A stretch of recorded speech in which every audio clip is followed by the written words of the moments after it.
नमस्कार, good evening. आप सभी को आप सभी का आज के इस वेबिनार में आने के लिए बहुत-बहुत धन्यवाद। और आज हम लोग काफ़ी इम्पोर्टेंट टॉपिक पे बात करने वाले हैं और हम लोग हर दिन सुनते हैं कि एफआईज़, डीआईज़ की पोजीशन, किस तरीके से एफआईज़ की पोजीशंस रेलेवेंट है हमारे लिए, क्या वो लॉन्ग रोल ओवर्स कर रहे हैं, किस तरीके से उनकी शॉर्ट पोजीशन बन रही है। उसे हम किस तरीके से समझें, यानी वो जो लॉन्ग पोजीशन या लॉन्ग बिल्डअप है, कितने कॉन्ट्रैक्ट्स लॉन्ग हैं, कितने कॉन्ट्रैक्ट शॉर्ट हैं। अलग अलग पार्टिसिपेंट्स होते हैं, जैसे एफआईज हैं, रिटेल्स हैं, डीआईज हैं, प्रोप्राइटरी अकाउंट्स हैं। इन सब की ट्रेडिंग साइकोलॉजी क्या है, इन सब की ट्रेडिंग स्ट्रेटजीज क्या है, इन सब के बारे में हम बात करेंगे। ये डेटा कहाँ से हमें मिल सकता है, ये रेलेवेंट है कि किस तरीके से हम इस डेटा को फाइंड आउट करें, और वो भी फ्री सोर्स से आपको ये डेटा कैसे मिल सकता है, उसके बारे में हम बात करेंगे। जो एफआईज की कैश का डेटा आता है, जैसे आप वेरियस मीडिया चैनल्स पे हर दिन सुबह सुनते होंगे कि आज एफआईज ने कैश में इतना बेचा, डीआईज ने इतना खरीदा। तो उसे हम कैसे इंटरप्रिटेशन उसकी करें और किस तरीके से उसे हम लाइव मार्केट में इम्प्लीमेंट करें, ये सब हम करंट अक्टूबर सीरीज में जो मार्केट गिर रही है, उस डेटा से हम कोरिलेट करके उसको समझने की कोशिश करेंगे कि क्या वो डेटा ये सिग्नल दे रहा है कि क्या मार्केट बॉटम आउट हो रही है या मार्केट और गिर सकती है, या किस तरीके के सिग्नल्स हैं और कैसे हमें इसे समझना चाहिए। जैसे अभी हम लोग हर दिन देख रहे हैं कि मार्केट में सुबह-सुबह ओपनिंग में बाउंस आता है, क्लोजिंग में मार्केट गिर जाती है। तो क्या हम इसे जो ओपनिंग बाउंस है, इसका हम फ़ायदा कैसे उठा सकते हैं? इस डेटा को हम किस तरीके से देख के ट्रेडिंग में इम्प्लीमेंट कर सकते हैं? इन सब के बारे में आज हम डिस्कस करेंगे।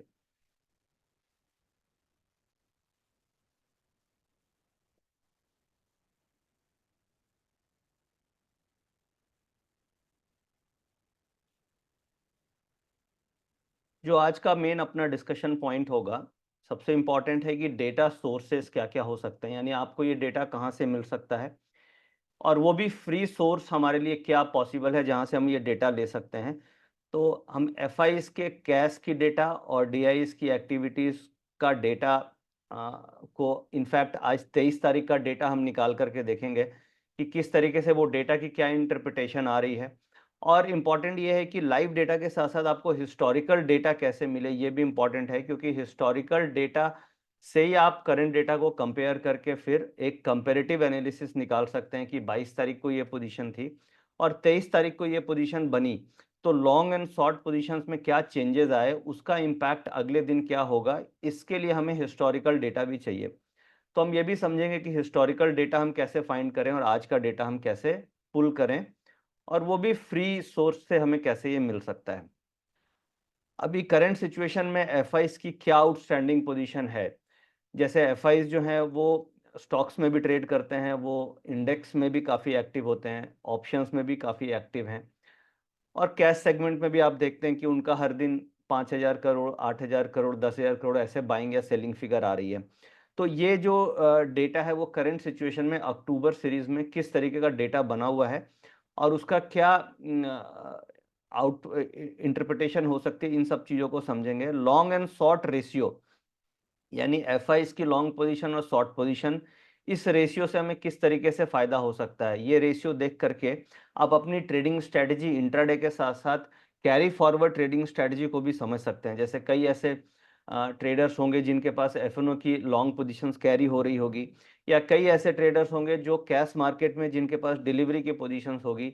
तो आप एफआईज़ की लॉन्ग शॉर्ट पोजीशंस देख करके और ख़ास तौर से कैश मार्केट में उनकी बाइंग या सेलिंग पोजीशन देख करके आप कुछ हद तक डिसीजन ले सकते हैं कि मार्केट यहाँ से और गिरेगी या मुझे अपनी डिलीवरी पोजीशन रखनी चाहिए या लेना चाहिए या बेचना चाहिए। ये सब काफ़ी हद तक हमें आइडिया इन इन डेटा को देख करके लग सकता है। रोल ओवर पोजीशंस, यानी कि हर मंथ के एंड में जैसे आप देखते हैं कि पोजीशंस रोल ओवर होती है करंट एक्सपायरी से अगली एक्सपायरी में। तो उस समय एफआईज़ ने क्या किया है, लॉन्ग रोल ओवर्स किया है या शॉर्ट रोल ओवर्स किया है। रिटेल पार्टिसिपेंट जैसे जो छोटे ट्रेडर्स हैं, उन्होंने अपनी पोजीशंस को किस तरीके से अगले एक्सपायरी में मूव आउट किया है, उसके हिसाब से अगले एक्सपायरी की मूवमेंट बहुत हद तक डिपेंड करती है। अगर एफआईज़ अपनी पोजीशंस को लॉन्ग लेकर के जा रहे हैं, यानी बाय पोजीशंस को ज़्यादा कैरी फॉरवर्ड कर रहे हैं, तो मोस्ट लाइकली ऐसा देखा गया है कि जिस मंथ में उनकी लॉन्ग पोजीशंस कैरी फॉरवर्ड है, वो मंथ नॉर्मली पॉजिटिव की तरफ रहता है। बट अगर किसी कारण से, किसी न्यूज़ फ्लो के कारण उस मंथ में गिरावट आ जाती है, तो लॉन्ग लिक्विडेशंस का बहुत बड़ा रिस्क स्टार्ट हो जाता है। जैसे अक्टूबर सीरीज में आप देखिएगा, तो अभी हम डेटा में डिस्कस करेंगे, सितंबर से अक्टूबर सीरीज में एफआईज की लॉन्ग पोजीशन कैरी फॉरवर्ड हुई थी रोल ओवर्स में। और उसके बाद जो सेबी की तरफ से न्यूज़ आई कि हम जो वीकली कॉन्ट्रैक्ट्स हैं उसे हम बंद कर रहे हैं, हम मंथली कॉन्ट्रैक्ट्स की तरफ मूव कर रहे हैं। और उसी समय से सारा का सारा डेटा, जिस दिन आपको वो न्यूज़ आई उसके अगले दिन से ही डेटा में चेंजेस देखने को मिला है। और वहाँ से जो लॉन्ग पोजीशंस थी वो मूव होकर के शॉर्ट पोजीशन की तरफ चली गई, और लास्ट 7-8 दिनों से वो कंटिन्यूअस शॉर्ट पोजीशन की तरफ मूव हो रही है। और मार्केट में गिरावट इतनी तेज इसलिए आ रही है क्योंकि लॉन्ग लिक्विडेशंस हो रहे हैं, because of event, because of geopolitical tensions. तो ये सब चीज़ों को, डेटा को देख के हम इसका इंटरप्रिटेशन लगा सकते हैं कि आने वाले समय में किस तरीके से जो स्ट्रॉन्गर हैंड्स हैं, जो एफआईज हैं, उनका क्या मार्केट सेंटिमेंट है, उनका क्या मार्केट आउटलुक है। ये रोल ओवर डेटा और करंट रेकरिंग डेटा को देख करके आप आइडिया लगा सकते हैं। डीआई एक्टिविटी, यानी कि जो इंश्योरेंस कंपनीज हैं या म्यूचुअल फंड्स हैं, उनकी क्या एक्टिविटीज़ हो रही है, इसके बारे में हम बातचीत करेंगे। और अक्टूबर में किस तरीके से आने वाले एक वीक में मार्केट का मूवमेंट हो सकता है, और फिर इन सब डेटा का हम एक्सेल में एनालिसिस करेंगे। अब हमारे लिए ये डेटा क्यों काफ़ी इंपॉर्टेंट एंड रेलिवेंट है, क्योंकि एफआईज और डीआईज ये सबसे इंपॉर्टेंट फैक्टर एंड मार्केट में प्ले करते हैं फ्लो ऑफ फंड्स के लिए।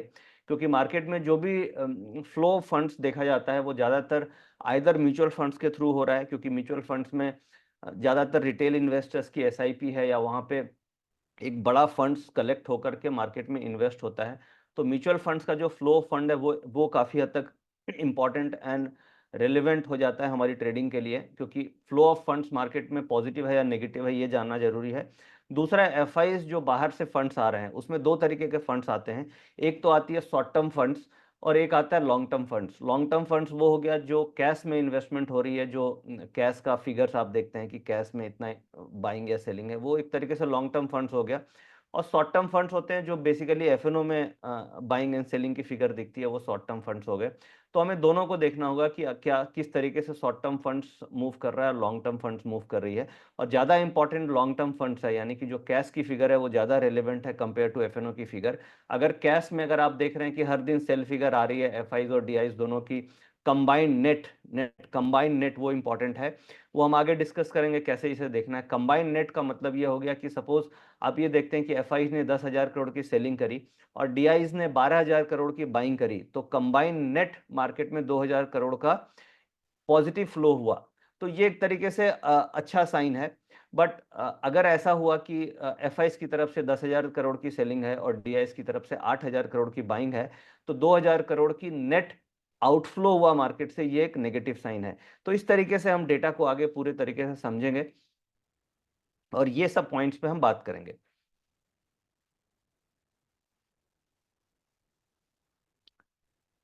जो भी आपके मन में क्वेश्चंस हो, क्वेरीज हो, वो आप इन द मीनवाइल अपने नोटबुक में लिख सकते हैं। हम लास्ट में क्वेश्चन आंसर सेशन करेंगे, वहां पे आप अपने क्वेश्चंस पुट कर सकते हैं, हम अपने आपके क्वेश्चंस के आंसर लास्ट में लेंगे।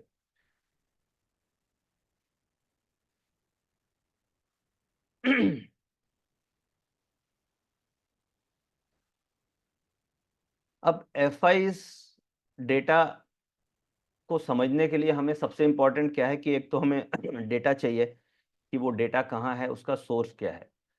तो ये कुछ पॉइंट्स है जो मैंने नोट डाउन किए हैं कि इस प्रोसेस से अगर हम चलेंगे तो इस एफआईज के डेटा को प्रॉपर तरीके से एनालाइज कर सकते हैं। स्टेप नंबर 1, डेटा कलेक्शन, हमारे पास डेटा होना चाहिए। दूसरा, उस डेटा से हमें ट्रेंड को आइडेंटिफाई करना है। जैसे हम प्राइस के ट्रेंड को आइडेंटिफाई करते हैं कि हायर हाइज बन रहे हैं, लोअर लोज बन रहे हैं, उसी तरीके से एफआईज के डेटा को आपको आइडेंटिफाई करने के लिए वैल्यूज देखनी होगी कि हर दिन जो वैल्यूज है कैश में, सपोज बाइंग की फिगर्स ज़्यादा हो रही है या सेलिंग की फिगर्स ज़्यादा हो रही है, लॉन्ग शॉर्ट रेशियो किस तरीके से बिहेव कर रहा है। सपोज कीजिए लॉन्ग शॉर्ट रेशियो 0.9 था, 0.9 से 0.8 आ गया, 0.7 आ गया, या तो इस तरीके से लॉन्ग शॉर्ट रेशियो का भी ग्राफिकल प्रेजेंटेशन के थ्रू आप ट्रेंड को आइडेंटिफाई कर सकते हैं। अगर शॉर्ट पोजीशन बढ़ रही है इसका मतलब मार्केट में वीकनेस और बढ़नी चाहिए।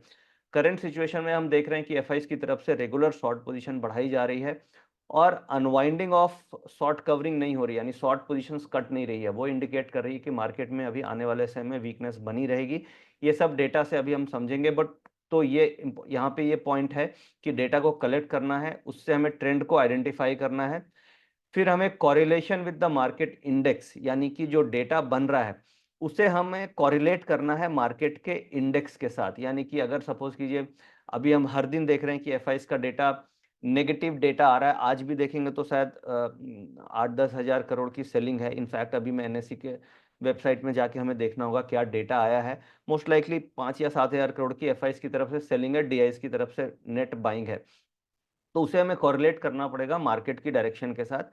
आप हमेशा ये देखिएगा मार्केट में कि अगर एफआईज और डीआईज दोनों का नेट मिलाकर के अगर पॉजिटिव है तो उस दिन मार्केट बहुत ज्यादा गिरती हुई नहीं दिखेगी, फ्लैट टू स्लाइटली नेगेटिव दिखेगा। बट अगर दोनों की फिगर नेट नेगेटिव है, यानी कि एफआईज की फिगर सपोज कीजिए 10,000 करोड़ की सेलिंग है और डीआईज की 8,000 करोड़ की बाइंग है, तो नेट 2,000 करोड़ नेगेटिव है, तो ऐसे सिचुएशन में आप देखेंगे कि मार्केट में सेलिंग ज्यादा आएगी और अगले दिन चांसेस है कि मार्केट नेगेटिव खुलने के। तो इस तरीके से correlation with the market index, यानी कि जो भी डेटा है उसे आपको मार्केट के इंडेक्स से कॉरिलेट करना चाहिए। कई बार ऐसा भी देखा गया है, मैं खास तौर से सितंबर का एग्जांपल्स के थ्रू अभी हम समझेंगे। सितंबर में क्या हो रहा था कि market starting of the September में गिर रही थी और उस समय एफआईज और डीआईज का कंबाइंड फिगर पॉजिटिव आ रहा था, कंबाइंड फिगर पॉजिटिव आ रहा था। तो उसका मतलब ये हुआ कि मार्केट गिर रही है, प्राइस एक्शन नेगेटिव है, बट जो फ्लो ऑफ फंड्स है वो पॉजिटिव है। इसका मतलब मार्केट में गिरावट नहीं आएगी, market just buy on dip वाली सिचुएशन बन रही है। और उसके बाद 24,700-800 से मार्केट 26,000 तक गई और फिर 26,000 से वापस अभी हम 24,400 के आसपास आए हैं। तो वो सितंबर का डेटा भी मैं अभी आपको दिखाऊंगा कि किस तरीके से सितंबर में क्या डेटा बन रहा था और अक्टूबर में किस तरीके से वो डेटा बन रहा है, ताकि हम एग्जांपल्स के थ्रू समझ पाएं कि किस उस डेटा को कैसे हमें पढ़ना है और कैसे हमें लाइव मार्केट में यूज करना है। सेंटिमेंटल एनालिसिस, सेंटिमेंटल एनालिसिस का मतलब हो गया कि जो डेटा बना उसमें एफआईज का हमें दो दो डेटा एक्सचेंज देती है और हम लोग काफ़ी लकी हैं कि हमें एक्सचेंज इस तरीके का डेटा प्रोवाइड कर रही है, क्योंकि ये डेटा हमें इंटरनेशनल एक्सचेंजेस में नहीं मिलते हैं। और इंटरनेशनल एक्सचेंजेस में अगर आपको लेना होता है, सपोज आप नैस्डैक है या फिर अगर आप डॉ जोन्स या जापानीज मार्केट का अगर ये डेटा लेना चाहें तो काफ़ी हैवी आपको वहाँ पे कॉस्ट देनी पड़ती है। तो दो डेटा हमें बेसिकली एनएससी देता है, एक तो participants wise open interest data, participants wise open interest data, और दूसरा participant wise volume data. Market में दो बेसिकली इंपॉर्टेंट चीज हैं, एक तो ओपन इंटरेस्ट जो डेरिवेटिव की पोजीशंस बन रही है, दूसरा वॉल्यूम्स, यानी कौन वॉल्यूम कर रहा है मार्केट में, ज्यादा वॉल्यूम एफआईज कर रहे हैं या ज्यादा वॉल्यूम डीआईज कर रहे हैं, और किस तरीके से उनकी एक्टिविटी बढ़ी हुई है, यानी मार्केट गिर रही है तो वॉल्यूम बढ़ा हुआ है या घटा हुआ है। ये एक तरीके से हम सेंटिमेंटल एनालिसिस में करते हैं। और तीसरा फिगर आपको एफआईज और डीआईज की कैश मार्केट की फिगर आती है।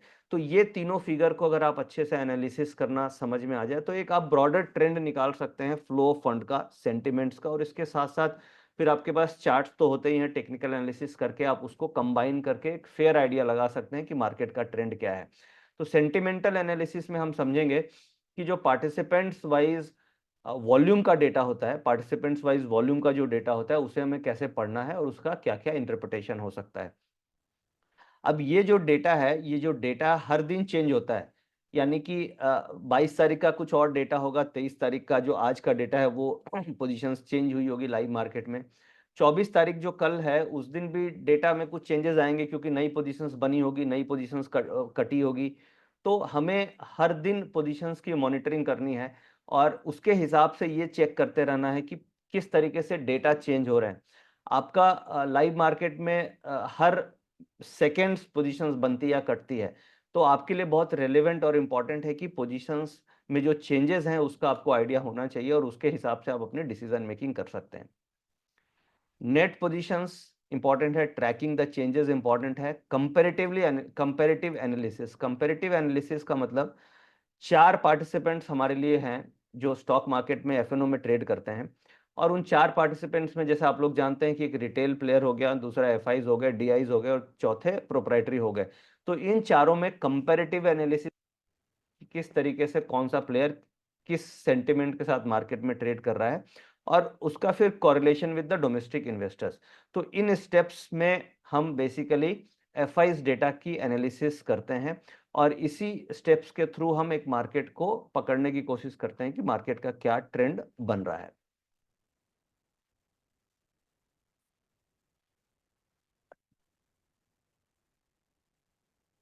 अब जैसे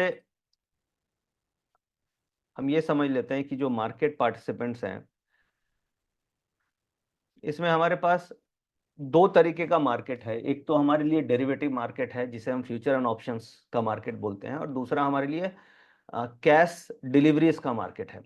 तो जो फ्यूचर मार्केट है वो एक तरीके से जीरो सम गेम उसे बोला जाता है, क्योंकि जो जीरो सम गेम इसलिए बोला जाता है क्योंकि फ्यूचर में लॉन्ग पोजीशन अगर हम बना रहे हैं तो कोई काउंटर पार्टी हमारा शॉर्ट पोजीशन बना रहा है, तो वहाँ पे एक पार्टिसिपेंट्स अगर लूजर है, सपोज कीजिए अगर हम रिटेल हैं और हम अगर लॉस कर रहे हैं, तो हमारा जो लॉस पार्ट है वो आइदर एफआईज के प्रॉफिट का पार्ट होगा या डोमेस्टिक इंस्टीट्यूशन या प्रोप्राइटरी, इन किसी न किसी के प्रॉफिट का पार्ट होगा।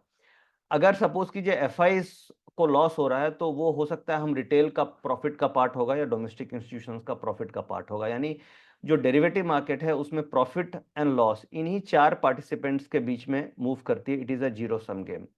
Where as in cash market अगर आप डिलीवरी की बात करेंगे तो वहां पे वेल्थ क्रिएशन होती है, क्योंकि वहां पे जो फंड्स आते हैं वो लॉन्ग टर्म फंड्स आते हैं, और वहां पे जो भी इनफ्लो ऑफ फंड्स है वो जीरो सम गेम नहीं है, क्योंकि मार्केट के बढ़ने से मार्केट मार्केट कैपिटलाइजेशन हर स्टॉक्स की ऊपर या नीचे हो रही है। अगर मार्केट गिर रहा है तो मार्केट कैप नीचे जा रही है, मार्केट ऊपर जा रहा है तो मार्केट कैप ऊपर जा रही है, तो वहां पे वेल्थ क्रिएशन हो रहा है। और वहां पे अलग अलग ऑब्जेक्ट्स से इन्वेस्टमेंट है। कुछ इन्वेस्टर 1 महीने के लिए हैं, कुछ 6 महीने के लिए, कुछ 1 साल के लिए हैं। तो इसलिए आप देखते हैं कि हमें प्राइस में मूवमेंट मिलता है। ये आपके मन में क्वेश्चन आएगा कि वहां पे भी बायर और सेलर होते हैं। कैश मार्केट में भी there is a buyer and there is a seller, derivative market में भी बायर एंड सेलर है, बट प्राइस इसलिए मूव होता है क्योंकि objective of buyer and seller is different. यानी एक बायर है जिसका ऑब्जेक्टिव हो सकता है कि वो 6 महीने के प्रोस्पेक्ट से बाय कर रहा हो, और दूसरा सेलर है, हो सकता है वो इंट्राडे के प्रोस्पेक्ट से सेल कर रहा हो। तो यहाँ पे बायर एंड सेलर के ऑब्जेक्टिव में डिफरेंस है, इसलिए आप देखते हैं कि प्राइस में मूवमेंट हमें देखने को मिलती है। डेरिवेटिव मार्केट में भी ऐसा ही होता है कि objective of buyer and seller के उसमें मिसमैच होने के कारण ही हमें प्राइस में एक मूवमेंट तुरंत देखने को मिलता है। बट खास तौर से ऑप्शन मार्केट है उसमें ज्यादातर जीरो सम गेम है, क्योंकि उसमें ज्यादातर जो ट्रेडर्स हैं उनका जनरली ऑब्जेक्टिव काफी शॉर्ट टर्म देखा जाता है। तो इस तरीके से ये चार पार्टिसिपेंट्स हैं, और इसमें जो ये देखा गया है कि जो रिटेल ट्रेडर हैं इनके पास कंपैरेटिवली एक्सपीरियंस की कमी होती है, और बहुत सारा रिसोर्सेज या डेटा पॉइंट्स नहीं होते हैं, क्योंकि लिमिटेशंस फंड्स की भी होती है और लिमिटेशंस रिसोर्सेज की भी होती है। वेयर एज एफआईज को अगर आप एनालाइज करेंगे तो उनके पास resources and information comparatively retail से काफी ज्यादा देखी गई है। और जो हाई फ्रीक्वेंसी ट्रेडिंग आजकल हम देख रहे हैं या सुन रहे हैं कि मेजॉरिटी ऑफ द वॉल्यूम्स जो हो रहे हैं वो हाई फ्रीक्वेंसी ट्रेडिंग में हो रहे हैं, तो हाई फ्रीक्वेंसी ट्रेडिंग ज़्यादातर एफआईज और प्रोप्राइटरी फंड्स इन दोनों की तरफ से हाई फ्रीक्वेंसी ट्रेडिंग मैक्सिमम देखी जा रही है, जहाँ पे emotionless trading back tested models पे की जाती है। और रिटेल की जो ट्रेडिंग होती है वो ज़्यादातर इमोशन बेस्ड ट्रेडिंग और डिसीजन बेस्ड ट्रेडिंग होती है, तो वहाँ पे कई बार गलती होने के चांसेस बहुत ज़्यादा होते हैं वॉलेटिलिटी में। तो अगर आप देखें तो इन चार पार्टिसिपेंट्स में स्ट्रॉन्गर हैंड्स सबसे ज़्यादा एफआईज हैं, जो डेरिवेटिव मार्केट में काफ़ी एक्टिव हैं। अब डीआईज की बात करेंगे तो डीआईज डेरिवेटिव मार्केट में काफ़ी कम एक्टिव हैं, लिमिटेड एक्टिव हैं, क्योंकि उनकी जो कंप्लायंस है उसके हिसाब से उन्हें ट्रेडिंग करना अलाउड नहीं है, उन्हें केवल हेजिंग करना अलाउड है। वेयर एज वो कैश मार्केट में इन्वेस्टमेंट के तौर पे काफ़ी एक्टिव हैं, क्योंकि म्यूचुअल फंड्स केवल इन्वेस्टमेंट कर सकते हैं, और डेरिवेटिव मार्केट में वो अपने पोर्टफोलियो को हेज करने के लिए ही लिमिटेड एक्सपोजर तक हेज कर सकते हैं, उन्हें ट्रेडिंग करना अलाउड नहीं है एज पर कंप्लायंस। तो डोमेस्टिक इंस्टीट्यूशनल इन्वेस्टर्स आपको दिखेगा कि डेटा में बहुत ज़्यादा वो इंडेक्स ऑप्शंस में एक्टिव नहीं दिखेंगे। जो भी पोजीशन दिखेगी वो हेजिंग के ख्याल से बनाई जाती है, न कि स्पेकुलेशन के ख्याल से। अब ये जो प्रोप्राइटरी फंड्स हैं, अब एफआईज और डीआईज पे हम लोग आते हैं। एफआईज जो हैं इसमें दो तरीके के प्लेयर हो सकते हैं। एफआईज में लॉन्ग टर्म प्लेयर्स भी हो सकते हैं और शॉर्ट टर्म प्लेयर्स भी हो सकते हैं। और प्रोप्राइटरी फंड्स जो होते हैं वो ज़्यादातर शॉर्ट टर्म गेन्स पे उनका फोकस ज़्यादा होता है। अगर एफएनओ मार्केट में वो ट्रेड कर रहे हैं तो उनका फोकस ज़्यादातर शॉर्ट टर्म ट्रेडिंग गेन्स पे होता है, और शॉर्ट टर्म ट्रेडिंग गेन्स करीब एक दिन से एक वीक का हो सकती है। तो प्रोप्राइटरी फंड्स ये काफ़ी ज़्यादा शॉर्ट टर्म ट्रेडर्स हैं जो एल्गो के बेसिस पे ट्रेड कर रहे हैं, और एक एक प्रोप्राइटरी फंड्स की एवरेज फंड साइज करीब 50 करोड़ से लेके 500 करोड़ 1000 करोड़ के बीच में इनके फंड साइज होते हैं। इस एफआईस जो हैं इनके फंड साइज भी एवब 100 करोड़ के आसपास आप लेकर के चल सकते हैं। और रिटेल जो है इनका फंड साइज आप अगर आप देखें तो जनरली 10 लाख से कम का फंड होता है जो आप डेरिवेटिव मार्केट में ट्रेड कर रहे हैं। अगर आप इन्वेस्टमेंट कर रहे हैं कैश मार्केट में तो हो सकता है आपका फंड साइज ज़्यादा हो, but majority of the retail trader जो एफएनओ मार्केट में ट्रेड कर रहे हैं उनकी एवरेज कैपिटल साइज 10 लाख से कम होती है। इसलिए उनका जो अट्रैक्शन या होता है वो नेकेड ऑप्शंस की तरफ ज़्यादा होता है। और एफआईज और डीआईज प्रोप्राइटरी फंड्स का देखेंगे, इनका फंड साइज ज़्यादा होने के कारण इनका ज़्यादातर फोकस ये होता है कि साल में मुझे 24-25% का अगर रिटर्न सेफ रिटर्न मिल जाए तो they are very happy with a return of 20-25%। Where as retail का कैपिटल साइज कम होने के कारण उनकी एक्सपेक्टेशन काफ़ी ज़्यादा होती है।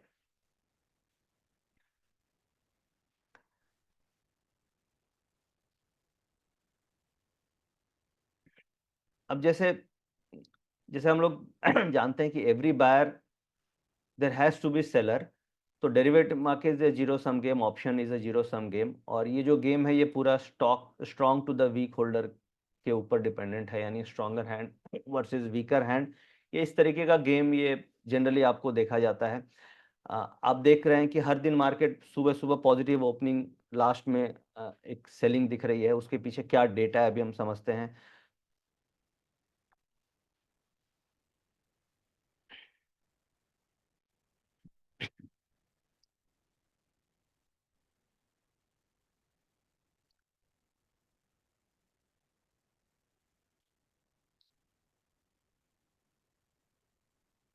अब हम मेन अपने वर्किंग में चलते हैं, एग्जाम्पल्स में चलते हैं।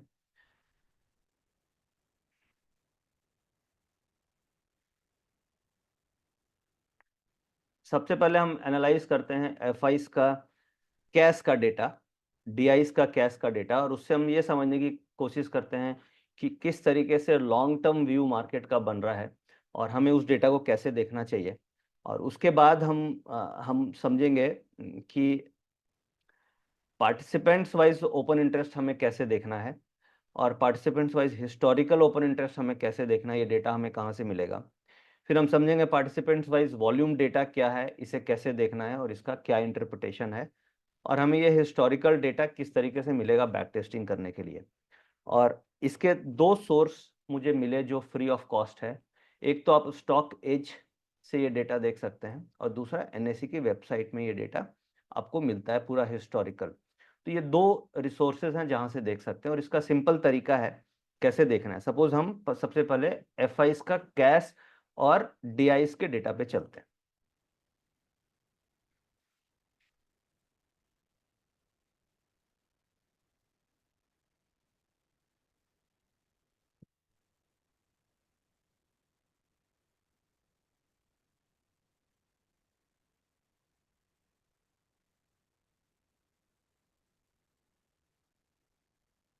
अभी मैंने गूगल ओपन किया है, और आपको क्या करना है, गूगल में जाके एफआईस एफआईस कैश डेटा, आप एफआईस का डेटा करेंगे तो आपके पास देखिए एनएससी की वेबसाइट खुल गई और स्टॉक एज खुल गया। अब जैसे आप एनएससी में सबसे पहले गए तो ये देखिए एनएससी के में आपको डेटा दिख रहा होगा यहाँ पे।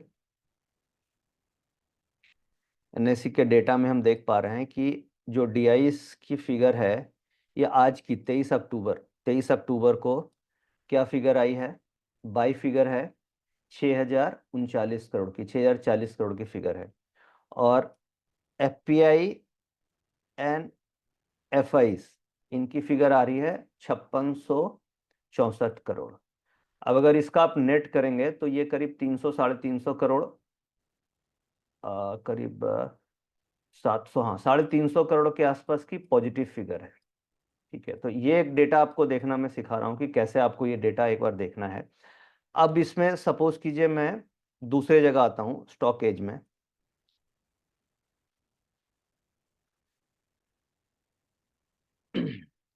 अब मैंने प्रेस किया, ये फ्री सोर्स है stockedge.com।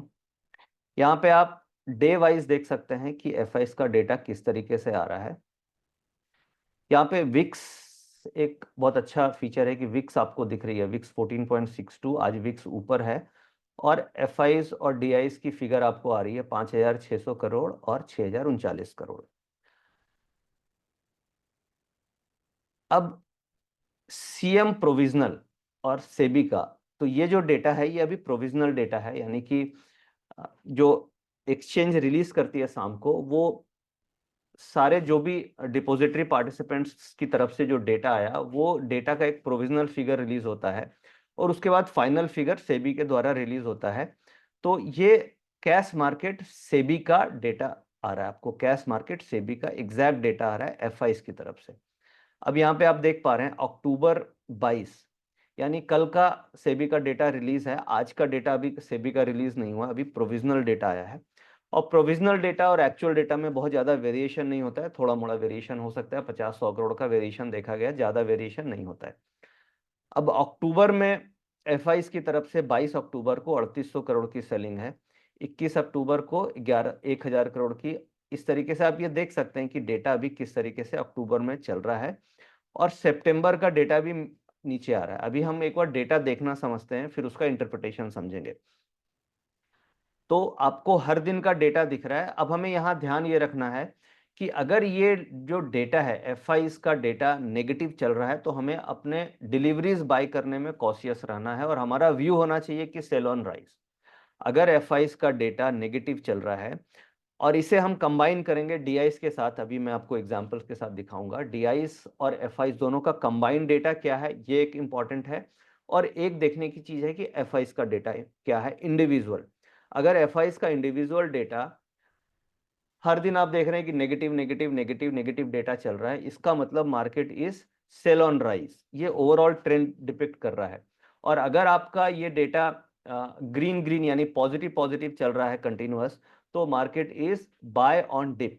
अब जैसे अक्टूबर में हम सब देख रहे हैं कि मार्केट गिर रही है, और ये कब से गिर रही है, जब से सेबी की रिपोर्ट आई थी कि भाई हमें वीकली कॉन्ट्रैक्ट्स को बंद करना है और हमें केवल मंथली कॉन्ट्रैक्ट्स चलाना है, वहां से कैश मार्केट में सेलिंग चालू हो गई। और ये करीब 3 अक्टूबर के आसपास आप देखिए 15,000 करोड़ की सेलिंग है 3 अक्टूबर को। और मुझे एग्जैक्ट डेट ध्यान नहीं है, एक बार आपको देखना होगा किस दिन वो रिपोर्ट आई थी, वो इसी के आसपास कहीं रिपोर्ट आई है। 15,000 करोड़ की सेलिंग 3 अक्टूबर को हुई है और वहां से सेलिंग कंटिन्यूअस चल रही है। एक बार सितंबर का डेटा हम देख लेते हैं। सितंबर में क्या था, आपने देखा होगा मार्केट बाय ऑन डिप थी और सितंबर में करीब 24,800 से मार्केट 26,300 400 तक गई थी।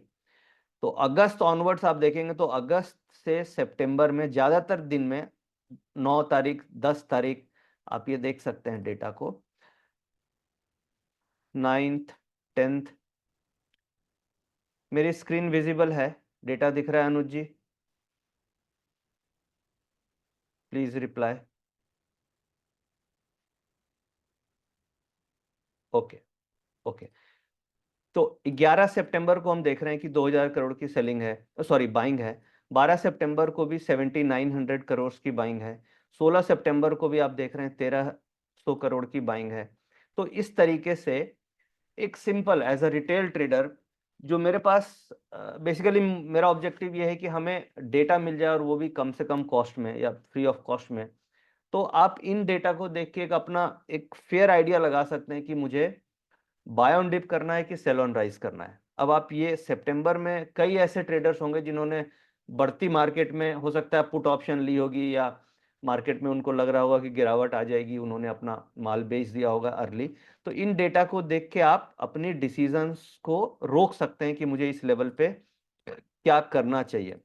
अब जैसे देखिए आप देख पा रहे हैं 18 अक्टूबर, फिर 19 सितंबर को हल्की सी सेलिंग फिगर है 399 करोड़ की, बट वो प्रीवियस डे से ज्यादा नहीं है। अब जो मैंने कंपैरेटिव एनालिसिस बताया कि हमें प्रीवियस डे से आज कंपेयर करना है, कि अगर प्रीवियस डे यानी 18 सितंबर को मेरे को 2300 करोड़ की बाइंग है और अगले दिन 399 करोड़ की सेलिंग है, तो प्रीवियस डे से आज सेलिंग कम है।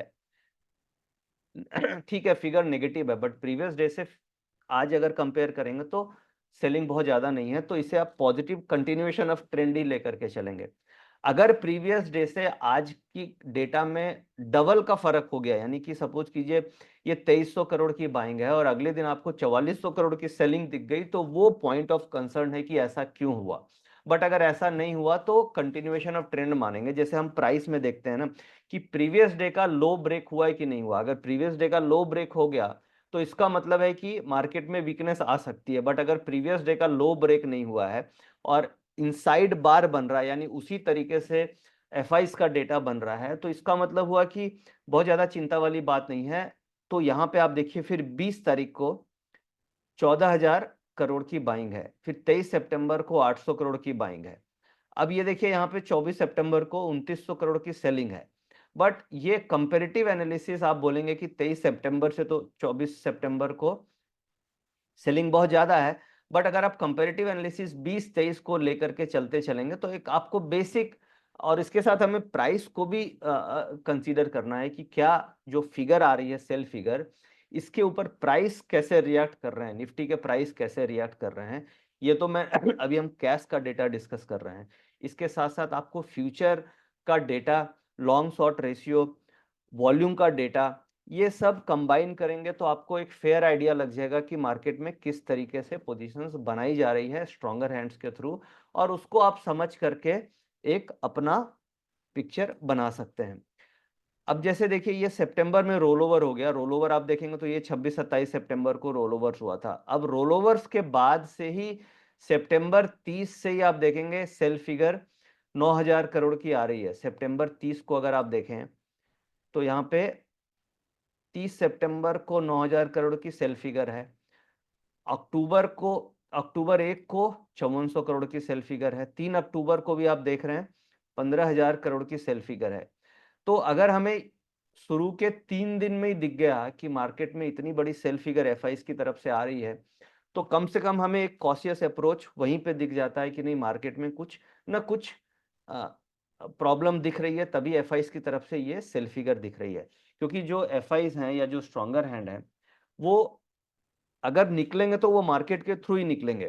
तो वो फिगर्स एंड डेटा में आप देख सकते हैं, और वो सारा का सारा फिगर्स एंड डेटा हमें एक्सचेंज प्रोवाइड कर रही है, सेबी प्रोवाइड कर रही है। तो हमें इन डेटा को हर दिन ऑब्जर्व करना चाहिए अपने डिसीजन मेकिंग को स्ट्रॉन्ग करने के लिए। और अगर आपके पास ये डेटा आपके माइंड में होता तो आप हर बाउंस पे अक्टूबर में सेल करने की कोशिश करते, और खास तौर से आप बाइंग को अवॉइड करते।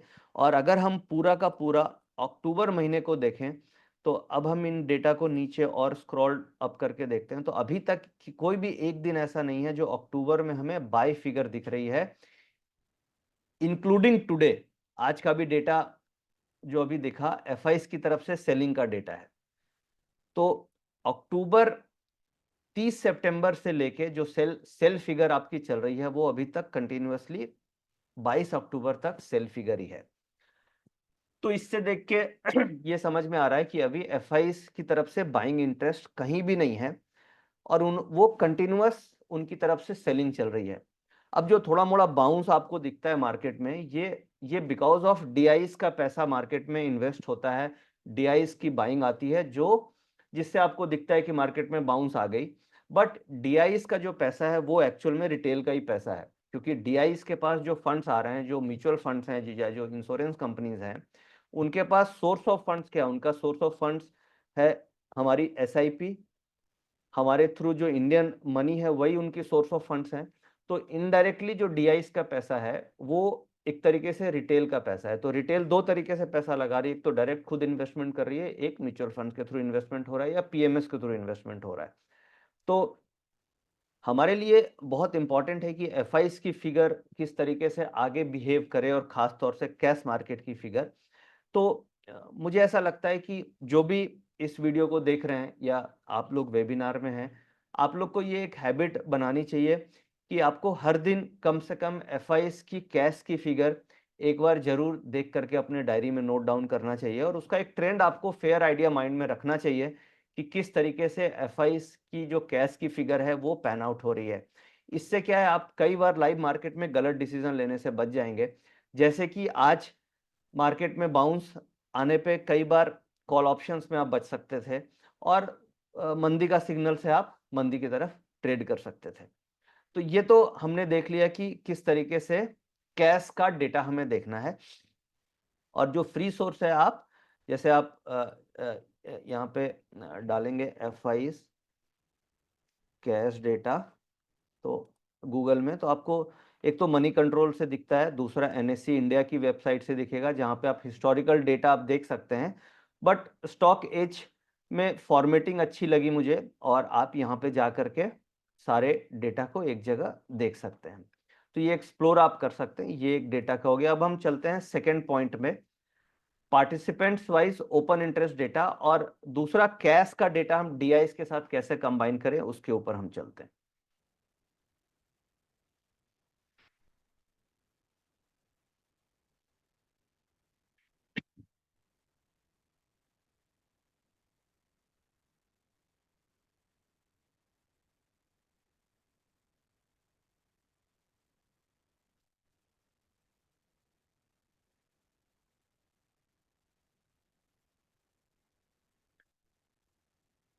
मेरी एक्सेल सीट दिख रही होगी आप लोगों को, प्लीज रिस्पॉन्ड। दिख रही है ना एक्सेल सीट?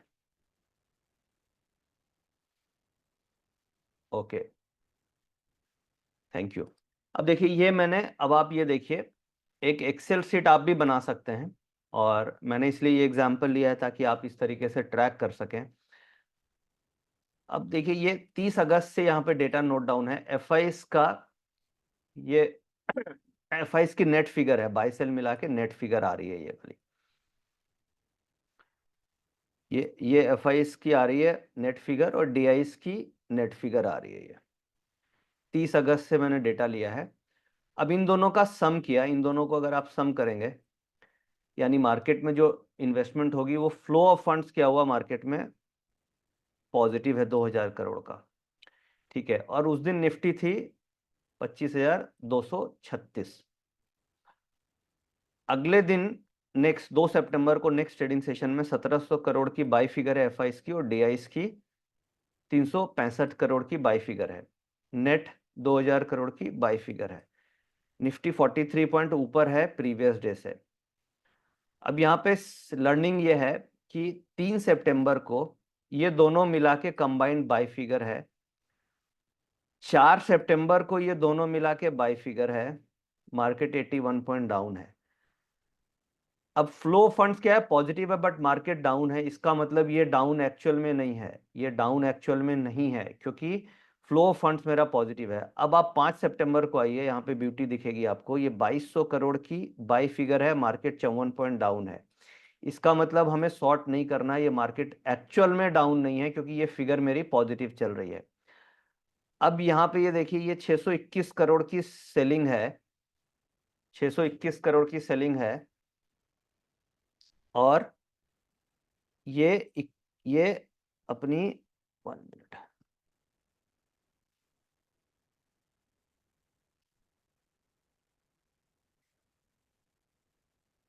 621 करोड़ की सेलिंग है और 2100 करोड़ की बाइंग है, तो ये नेट में 1500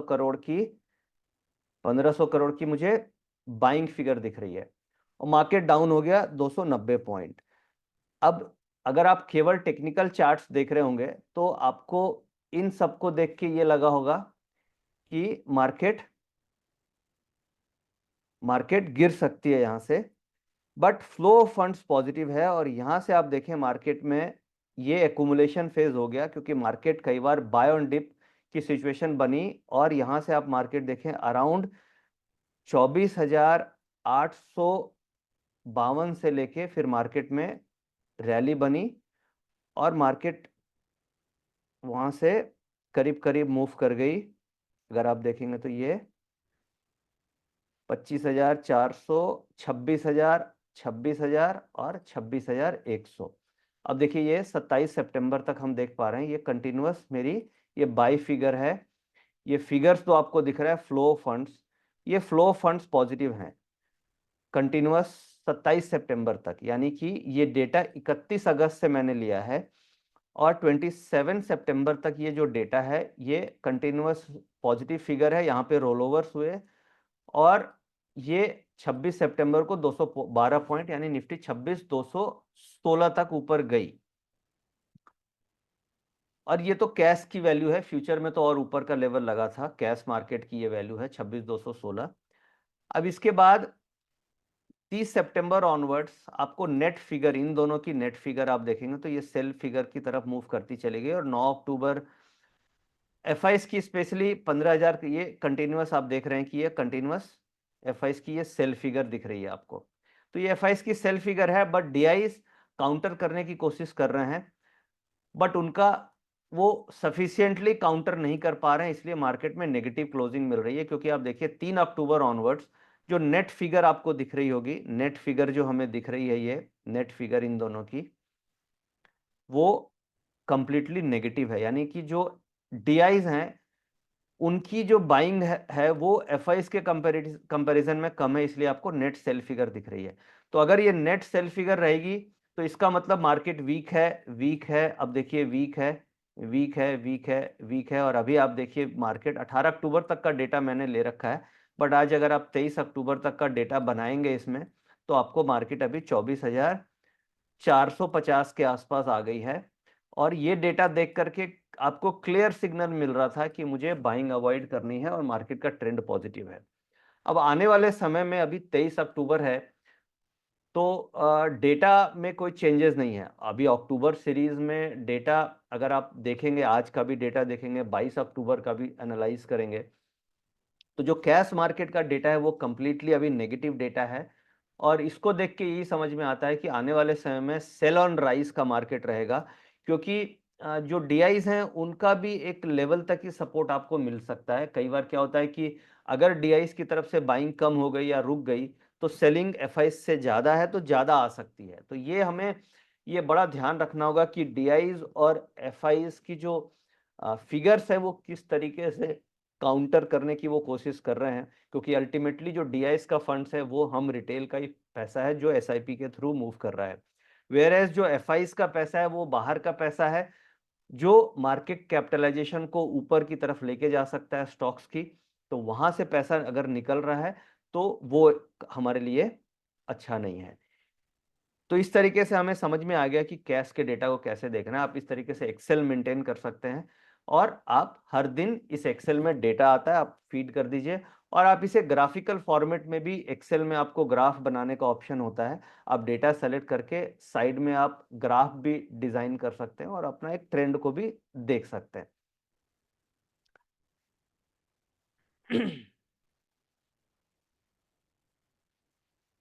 एक और काफी इंपॉर्टेंट एंड रेलेवेंट डेटा है, और वो ये है कि कौन से सेक्टर में एफआईज खरीद रहे हैं और कौन से सेक्टर को एफआईज बेच रहे हैं। ये डेटा भी हमें एक्सचेंज देती है और ये आप कैसे देख सकते हो, ये डेटा भी मैं आपको दिखाने की कोशिश करता हूँ।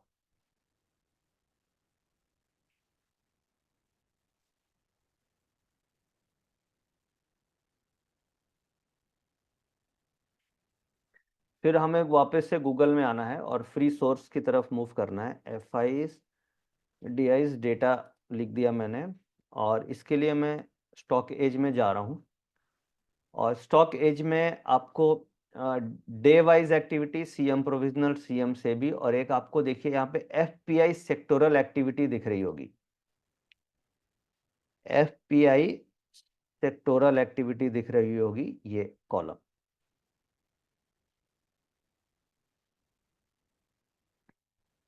अगर आप इंटरनेट पे हैं तो आप ये डेटा को खोल सकते हैं अभी। और अब देखिए इस पे मैंने क्लिक किया तो यहाँ पे हर 15 दिन में ये डेटा रिलीज किया जाता है। और इसमें आपको क्या दिखेगा, इसमें देखिए ये डेट ऑफ रिलीज हो गई। अभी लेटेस्ट जो रिलीज है वो 15 अक्टूबर का डेटा हमारे पास है, और अभी है 23 अक्टूबर। और ये फिर 30 या 31 अक्टूबर को ये डेटा रिलीज होगा। तो इसमें जो एफआईज की नेट बाय है, net net buy sell figure आ रही है एफआईज की तरफ से, बेसिकली एफपीआई हो गए, एफपीआई एंड एफआईज। तो एक तो केमिकल सेक्टर जो है यहाँ पे थोड़ा पैसा आ रहा है, बट केमिकल इंडेक्स के लिए रेलेवेंट नहीं है। अब देखिए जा कहाँ से रहा है, मार्केट गिर रही है, पैसा जा किधर से रहा है, ये हमारे लिए जानना जरूरी है। तो अगर हम इसे नीचे करें 1 मिनट, इसे आप स्क्रॉल डाउन करें तो आपको दिखेगा सबसे ज़्यादा पैसा कहाँ से जा रहा है। तो आप देख सकते हैं यहाँ पे सबसे ज़्यादा पैसा फाइनेंशियल सर्विसेज से जा रहा है। फाइनेंशियल सर्विसेज से अभी तक 23,000 करोड़ निकल चुका है। और फाइनेंशियल सर्विसेज में आप लोग को पता है कि क्या-क्या आते हैं। फाइनेंशियल सर्विसेज में जनरली बैंक्स रिलेटेड स्टॉक्स देखे जाते हैं और इसका मतलब रिजल्ट सीजन भी चल रहा है। और रिजल्ट सीजन में अगर फाइनेंशियल सर्विसेज से पैसा निकल रहा है, इसका मतलब क्या हुआ? इसका मतलब यही हुआ कि रिजल्ट्स में कुछ ना कुछ प्रॉब्लम्स आने वाली है, तभी प्री रिजल्ट्स फाइनेंशियल सर्विसेज से पैसा निकल रहा है। ऑयल एंड गैस में क्या आता है? ऑयल एंड गैस में मेनली रिलायंस इंडस्ट्रीज का मेजर पार्ट है और आप देख रहे हैं कि रिलायंस गिर रहा है, अंडर परफॉर्म कर रहा है। इसका मतलब क्या हुआ कि रिजल्ट से एक्सपेक्टेशन उसकी भी नहीं बन रही है या नहीं थी। तो इस तरीके से आप रिजल्ट सीजन के पहले इस डेटा को एनालाइज करके ये पकड़ सकते हैं कि क्या एक्सपेक्टेशन बन रही है। कई बार क्या होगा कि रिजल्ट सीजन आने वाला है और रिजल्ट्स के पहले जिन सेक्टर्स में बाइंग दिखेगी रिजल्ट्स के अर्ली, क्योंकि रिजल्ट्स की जो एनालिसिस है वो एफआईज के पास बहुत अच्छे अच्छे मॉडल्स बने हुए होते हैं, फॉरकास्टिंग मॉडल्स, और उसके बेसिस पे वो अर्निंग फॉरकास्ट करते हैं और अर्निंग फॉरकास्ट के ऊपर सेक्टोरल चर निकाली जाती है कि कौन से सेक्टर के अच्छे रिजल्ट्स आएंगे, कौन से सेक्टर के खराब रिजल्ट्स आ सकते हैं और उसके बेसिस पे प्री रिजल्ट्स उनकी पोर्टफोलियो चर्निंग होती है। तो वही सेम चीज हमें यहाँ पे दिखाई दे रही है कि अभी पोर्टफोलियो चर्निंग हो रही है और उसमें financial services, oil and gas, automobile, fast moving consumer goods, इन सब से पैसा निकल रहा है। और इसका आप देख भी सकते हैं कि जैसे हेवेल्स का रिजल्ट आया वो फास्ट मूविंग कंज्यूमर गुड्स में से है, उसके रिजल्ट्स अच्छे नहीं आए। ऑटोमोबाइल बजाज ऑटो, आपको अगर आइडिया हो तो बजाज ऑटो का रिजल्ट्स अच्छे नहीं आए और ये डेटा कब का है? 15 अक्टूबर का डेटा है, यानी कि रिजल्ट्स आने के पहले का डेटा है। यानी इन सब सेक्टर्स में सेलिंग है जो कि इंडेक्स का हेवी वेट स्टॉक्स हैं। तो यहां से भी हमें कंफर्मेशन मिलती है कि इंडेक्स में स्ट्रेंथ नहीं है, point number 1। Point number 2, index के जो हेवी वेट स्टॉक्स हैं, पॉइंट नंबर 2, उसमें सेलिंग दिख रही है। तीसरा, आने वाले जो रिजल्ट्स हैं आपको वहां पे ध्यान रखना है कि अगर एफआईज की तरफ से सेलिंग आ रही है और उनको लगता है कि रिजल्ट्स अच्छे नहीं आएंगे तो आने वाले समय में इन सेक्टर्स में सेलिंग और बढ़ सकती है। और अभी 30 या 31 अक्टूबर को ये नया डेटा आएगा, तो उस दिन आपको ये डेटा देखना है कि किस तरीके से ये डेटा पैन आउट हो रहे हैं, जिससे आप अक्टूबर के बाद नवंबर एक्सपायरी का आप एक आइडिया लगा पाएंगे कि किस तरीके से डेटा में चेंजेस हैं। तो ये सब डेटा हमें मिल रहा है, हम टाइम बेसिकली इस एनालिसिस में नहीं देते हैं और हम डायरेक्ट ट्रेडिंग या इन्वेस्टमेंट की तरफ चले जाते हैं, जिससे हमारे डिसीजन मेकिंग में गलतियां होती है। तो ये सब डेटा अगर आप देखेंगे तो आपको आइडिया लगने लग जाएगा कि क्या मार्केट में हो रहा है। तो क्लियर हो गया होगा कि हम किस तरीके से देख सकते हैं और ये हर हर फोर्थनाइटली, हर 15 दिन में आपको ये डेटा मिलता है। आप इसे एनालाइज कर सकते हैं, सारे सेक्टर्स का डेटा है और ये बहुत ही अच्छा डेटा है। मतलब इनफैक्ट इसके बेसिस पे आप, अब देखिए आईटी का डेटा क्या दिख रहा है। आईटी में आप देखिए 2700 करोड़ की सेलिंग है, ठीक है। और अगर आप ये देखें पिछले बैक टेस्ट भी आप करें जा करके कि 31/60 को डेटा बाइंग का था, आप देखिए 15/8 को भी बाइंग का डेटा था, तो सितंबर में रैली बन रही थी। अब अक्टूबर में सेलिंग का डेटा है इन सेक्टर्स में और रिजल्ट्स के पहले ये सेलिंग आ रही है, तो यहाँ पे सेलिंग बन रही है। तो डेटा से ही सारा इंडिकेशंस आपको मिलते हैं कि क्या बन रहा है। और अगर आप बाइंग साइड में देखेंगे तो अदर्स में पता नहीं क्या क्या है। अदर्स में अभी 4200 करोड़ की बाइंग है। केमिकल्स में 552 करोड़ की बाइंग है। केमिकल में हो सकता है टाटा केमिकल हो, एक बार देखना पड़ेगा। आप जाके चार्ट्स देख सकते हैं कि टाटा केमिकल का किस तरीके से और केमिकल में मेन कौन कौन से स्टॉक्स आ रहे हैं। मेटल्स एंड माइनिंग में 222 करोड़ की फिगर है, बट ये कम है, काफी कम है। बट मेटल्स में हिंडाल्को एंड टाटा स्टील है और मेटल्स एंड माइनिंग में सेलिंग नहीं है। तो इसका मतलब ये हुआ कि टाटा स्टील और हिंडाल्को, इनके रिजल्ट्स खराब तो नहीं आने चाहिए क्योंकि यहाँ पे सेलिंग नहीं है। तो इस तरीके से आप एक कॉमन सेंस डेटा को देखते हुए एक फेयर आइडिया लगा सकते हैं कि क्या डेटा बन रहा है और उसका क्या आउटलुक मार्केट पे इम्पैक्ट पड़ सकता है। तो ये तो हो गया सारा कैश मार्केट का।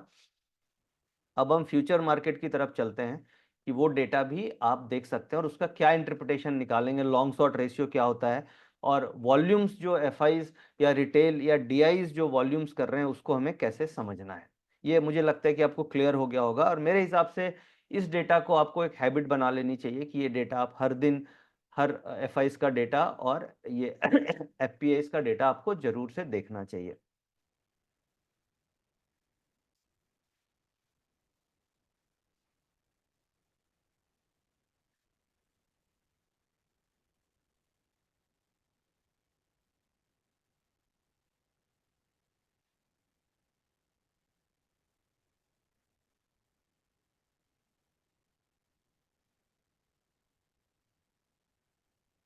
अभी हम फिर से चलते हैं गूगल पे ही, और गूगल पे हम डालते हैं FIIs,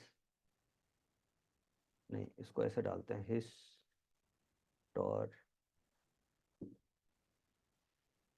historical FIIs participants wise open interest NSC, ये मैंने डाला historical FIIs participants wise open interest NSC. तो आपको एनएससी इंडिया में इसने ऑल रिपोर्ट्स में रूट कर दिया। अब आप यहाँ पे अगर आपको आज का डेटा देखना है तो यहाँ पे देखिए, ये मेरी आपको एनएससी की वेबसाइट दिख रही है, प्लीज एक बार कंफर्म कर दीजिए। ओके ठीक है, ओके। अब मैंने एनएससी की वेबसाइट खोली, एनएससी पे आज का डेटा 24 अक्टूबर का डेटा है ये। तो आज रिपोर्ट फॉर 24 अक्टूबर, यानी बेसिकली आज 23 अक्टूबर का जो डेटा आया है वो है। अब इसमें देखिए बहुत सारे डेटाज हमें मिल रहे हैं, एफओ भाव कॉपी मिल रही है, एफएनओ क्लाइंट वाइज पोजीशन है, एफएनओ टॉप 10 क्लियरिंग मेंबर है, बहुत सारा डेटा हमें देती है एक्सचेंज।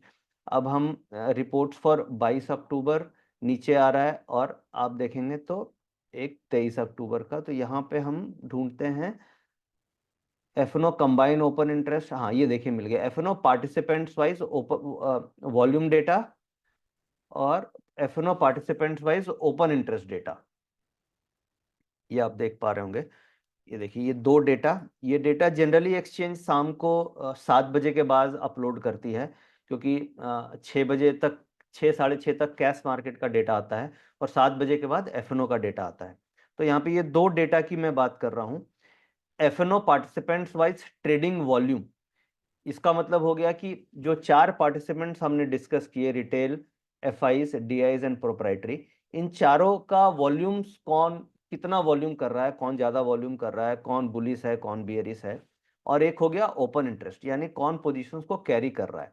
तो मार्केट में एक तो हो गया ट्रेडिंग वॉल्यूम करना, और एक उस वॉल्यूम को कैरी करना। तो अभी एक तो हमें कैश मार्केट में हम लोगों ने डेटा देख लिया कि वहां पे सारा कुछ नेगेटिव है।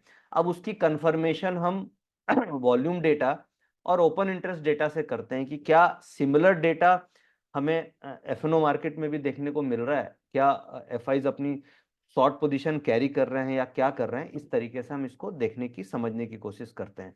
तो आज का डेटा हम देखते हैं, फिर हम हिस्टोरिकल डेटा को रिट्रीव करना सीखेंगे कि कैसे हम हिस्टोरिकल डेटा रिट्रीव कर सकते हैं। वो मैं इनफैक्ट आपको बता भी देता हूँ इसी जगह पे। यहाँ पे देखिए आपको आर्काइव होगा, ये देखिए आर्काइव आ रहा है, आर्काइव। यहाँ पे आपको डेट सेलेक्ट करना है, जो भी डेट का आप चाहते हैं। सपोज कीजिए आपको 22 का डेटा लेना है, तो आपने यहाँ पे 22 सेलेक्ट करेंगे तो ये डेटा आपको नीचे 22 की भाव कॉपी नीचे आ जाएगी। यहाँ क्या है, एफएनओ भाव कॉपी, ये डिसकंटिन्यूड, ये 22 का डेटा यहाँ पे आपको नीचे कहीं आ जाएगा। पार्टिसिपेंट्स वाइज, हाँ ये देखिए पार्टिसिपेंट्स वाइज ओपन इंटरेस्ट। अब मैं सपोज मैंने 22 का डेटा को डाउनलोड करता हूँ, फिर हम 23 का, अब मैंने यहाँ डेस्कटॉप पे गया, मैंने डाउनलोड कर दिया। ये देखिए डेट यहाँ लिखी आ रही है ना, एफएनओ पार्टिसिपेंट 22 का डेटा, मैंने इसको सेव कर दिया। ठीक है, अब हम 23 का डेटा, आज का डेटा भी ले लेते हैं। तो अब यहाँ पे आते हैं participants wise open interest, participants wise open interest, इसको भी हम डाउनलोड कर लेते हैं डेस्कटॉप पे। 23 का देखिए लिखा आ रहा है, मैंने डेस्कटॉप पे गया और मैंने सेव कर दिया। अब एक वॉल्यूम डेटा लेते हैं, पार्टिसिपेंट्स वाइज वॉल्यूम डेटा, ये भी हम आ गए और इसको हम पार्टिसिपेंट्स वाइज वॉल्यूम डेटा भी हमने सेव कर दिया। अब ये डेटा हमारा एक्सचेंज से आप हिस्टोरिकल इस तरीके से ले सकते हैं। अब हमारा एनएससी की वेबसाइट का काम हो गया, हम डेटा हमने ले लिया। अब जिसे कोडिंग आती है वो कोडिंग के बेसिस पे भी आप डेटा को फेच कर सकते हैं। बट अगर आप अगर आपको कोडिंग नहीं आती है तो आप उस केस में फिर आपको मैनुअल इसे डाउनलोड करके आप देख सकते हैं। अब मैं एनएससी की वेबसाइट अब बंद कर देता हूँ। अब हम डेटा में चलते हैं।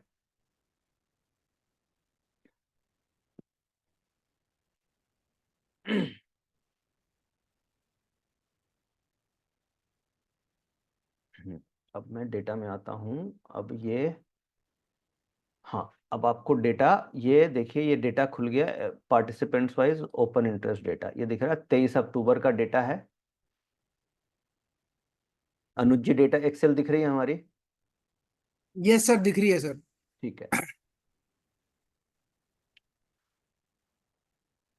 अब ये देखिए 4 पार्टिसिपेंट्स हमारे पास हो गए, क्लाइंट, जो हम लोग रिटेल क्लाइंट्स हो गए।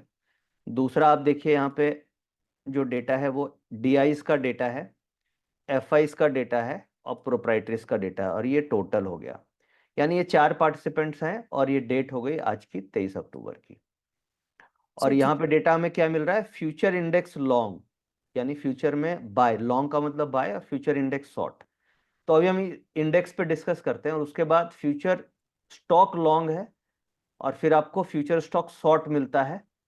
फिर ऑप्शन इंडेक्स लॉन्ग है, ऑप्शन इंडेक्स शॉर्ट का भी डेटा हमें मिलता है। जैसे कि, सर थोड़ा फॉन्ट साइज अगर आप बढ़ा पाए तो हाँ हाँ बढ़ बढ़ाता हूँ, जाए। बढ़ाता हूँ मैं।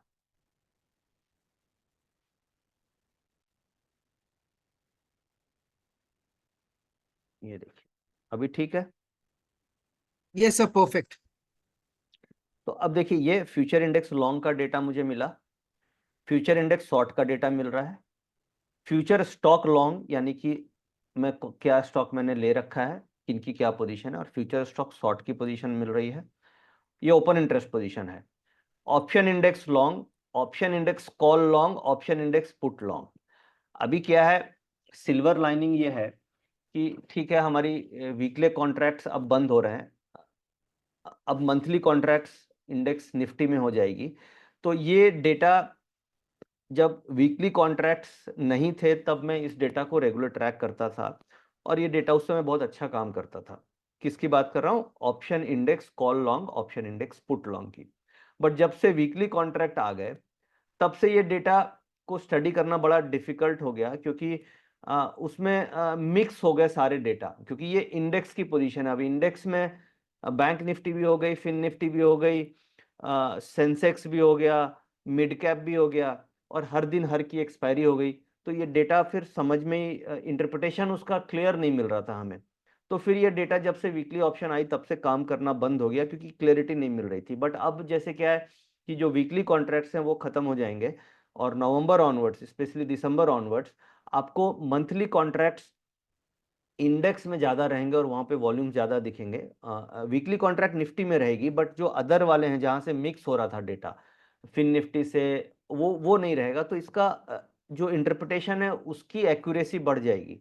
अर्लियर इसकी एक्यूरेसी थी जब ये छोटे छोटे वीकली इंडेक्स नहीं आए थे, जैसे फिन निफ्टी वगैरह नहीं थी, सेंसेक्स और मिड कैप नहीं था। बट अब क्या है कि ज़्यादा पोजीशंस आपको निफ्टी में रहेगी। तो ये option index call long, option index put long, फिर आपको option index call short, option index put short, ये सारा का सारा डेटा की एक्यूरेसी बढ़ने लग जाएगी। आज हम बेसिकली डिस्कस करेंगे इन दो पोजीशंस पे, क्योंकि टाइम कंस्टेंट है। बाकी इनका इंटरप्रिटेशन का करने का तरीका अलग है, future stock long, future stock short, क्योंकि इसमें हेजिंग पोजीशंस भी होती है, आर्बिट्राज पोजीशंस भी होती है।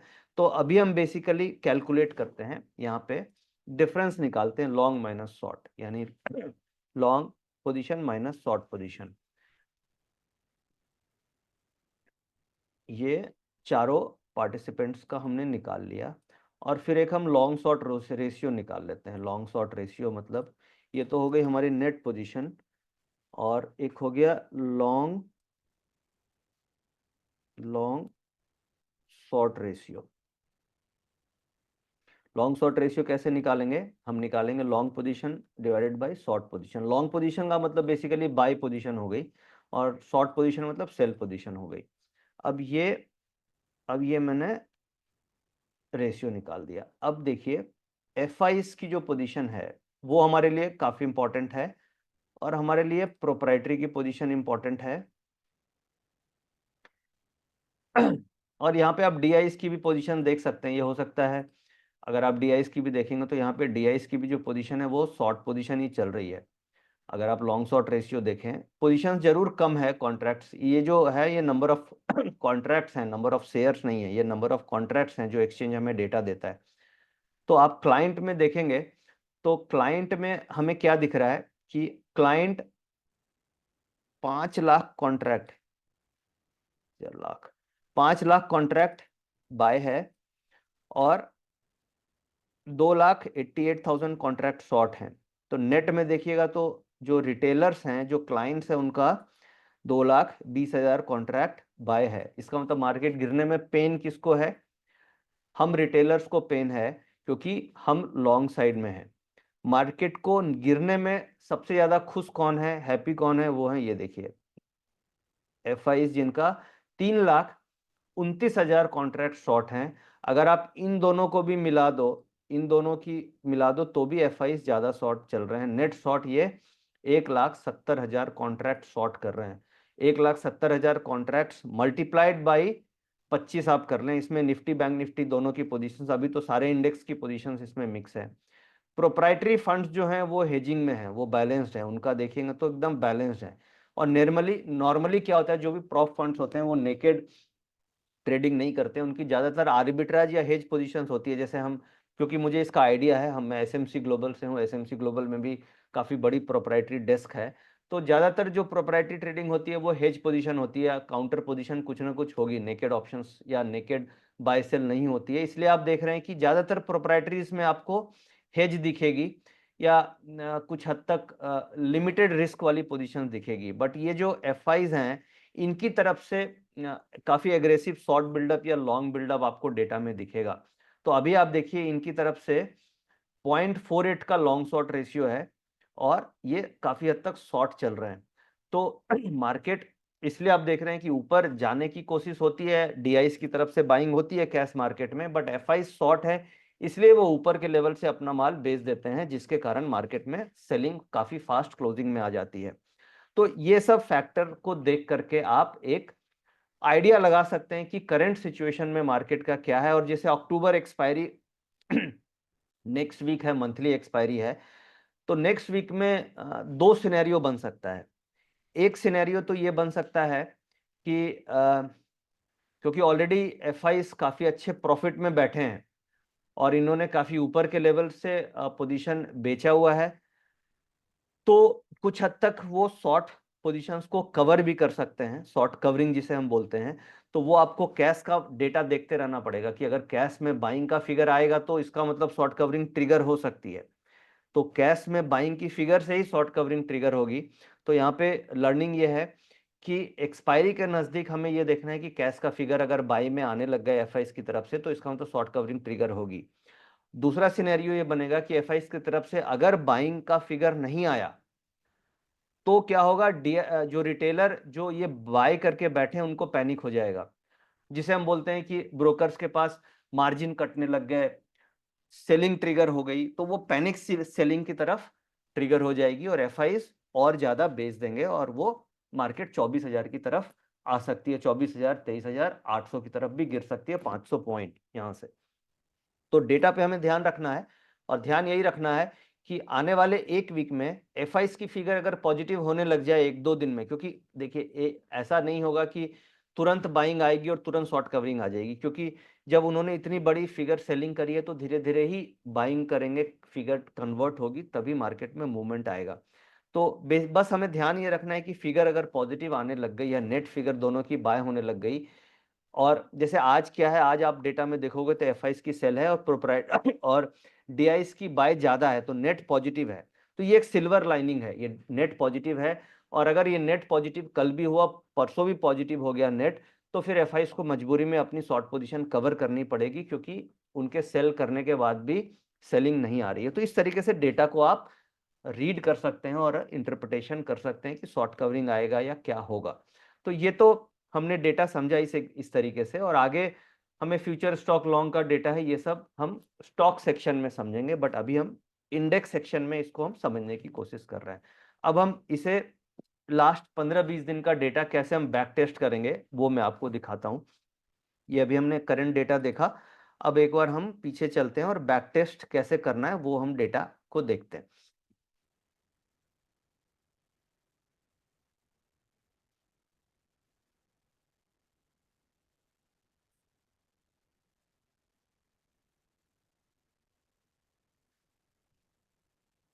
अभी मैंने आपके सामने दूसरी एक्सेल खोली है। अनुज जी, ये दूसरी एक्सेल दिख रही है मेरी, प्लीज? हाँ जी, दिख रही है सर। थोड़ा सा फॉन्ट साइज बढ़ा सकते हैं सर?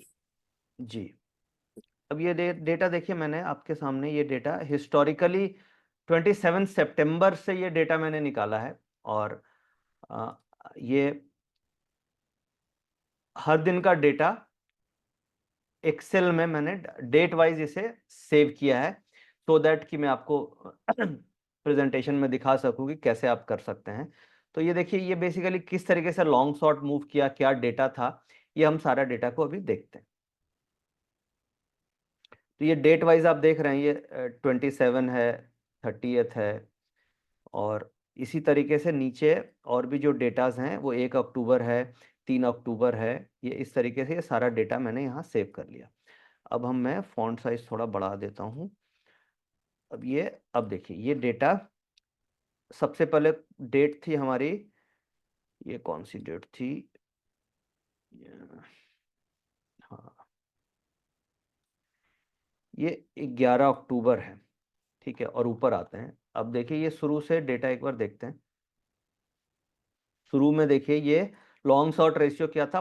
4 का था, यानी एफ की तरफ से जो रोल ओवर्स हुए थे उस समय 4,46,67,000 कॉन्ट्रैक्ट्स लॉन्ग थे। ये लॉन्ग शॉर्ट रेशियो था। ठीक है, उसके बाद डेटा कब चेंज हुआ ये हमारे लिए रिलेवेंट है, बट इसका ट्रेंड देखिए, ये 4 से था, फिर 4.22, 3.85, फिर भी पॉजिटिव मानेंगे क्योंकि ये ट्रेंड पॉजिटिव है। अब डेटा जो चेंज हुआ, ये डेट रिलेवेंट हमारे लिए है। ये डेटा कब का डेट है? ये देखिए, डेटा 7 अक्टूबर को। यहाँ पे आप देख सकते हैं कि एफएनओ मार्केट में डेटा सडन चेंज हुआ 7 अक्टूबर को। बट कैश मार्केट का जो डेटा है, क्योंकि देखिए पहले डिस्ट्रीब्यूशन होता है कैश मार्केट में, फिर जाके एफएनओ मार्केट में सेलिंग आती है। तो कैश मार्केट का जो डिस्ट्रीब्यूशन है, मैंने अभी आपको डेटा दिखाया था कि 30 सितंबर ऑनवर्ड, 30 सितंबर, 1 अक्टूबर, 2 अक्टूबर, 3 अक्टूबर से कैश मार्केट में काफी हद तक सेलिंग आने लगी। 14,000 करोड़ की सेलिंग 3 अक्टूबर को आई थी। और जो एफआईज का जो डेटा है यहाँ पे कंप्लीट चेंज हो गया 9 अक्टूबर को। और 9 अक्टूबर को मार्केट थी करीब करीब 24,900, 25,000 की रेंज में। और अभी वहां से आप देख सकते हैं कि ये लॉन्ग शॉर्ट रेशियो किस तरीके से हर दिन नीचे की तरफ जा रहा है। तो आप चाहें तो लॉन्ग शॉर्ट रेशियो का एक ग्राफिकल प्रेजेंटेशन भी यूज कर सकते हैं कि किस तरीके से लॉन्ग शॉर्ट रेशियो बिहेव कर रहा है।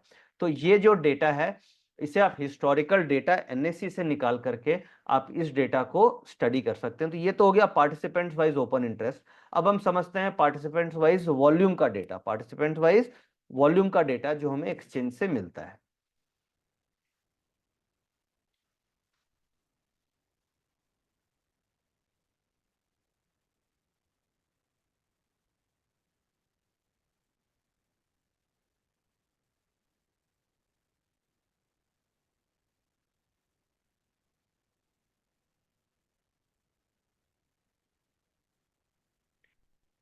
ये जो participants wise open interest data है, वॉल्यूम डेटा अभी हम लोग बात कर रहे हैं। ये देखिए यहाँ पे वॉल्यूम डेटा की।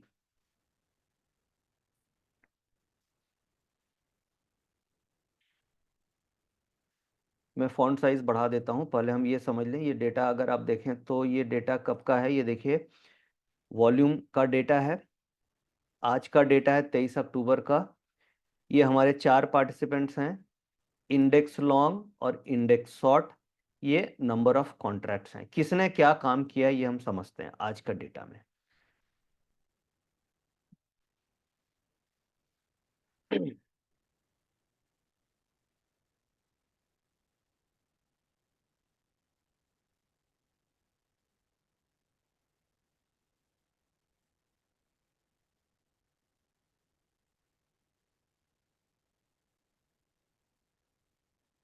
Again long minus short.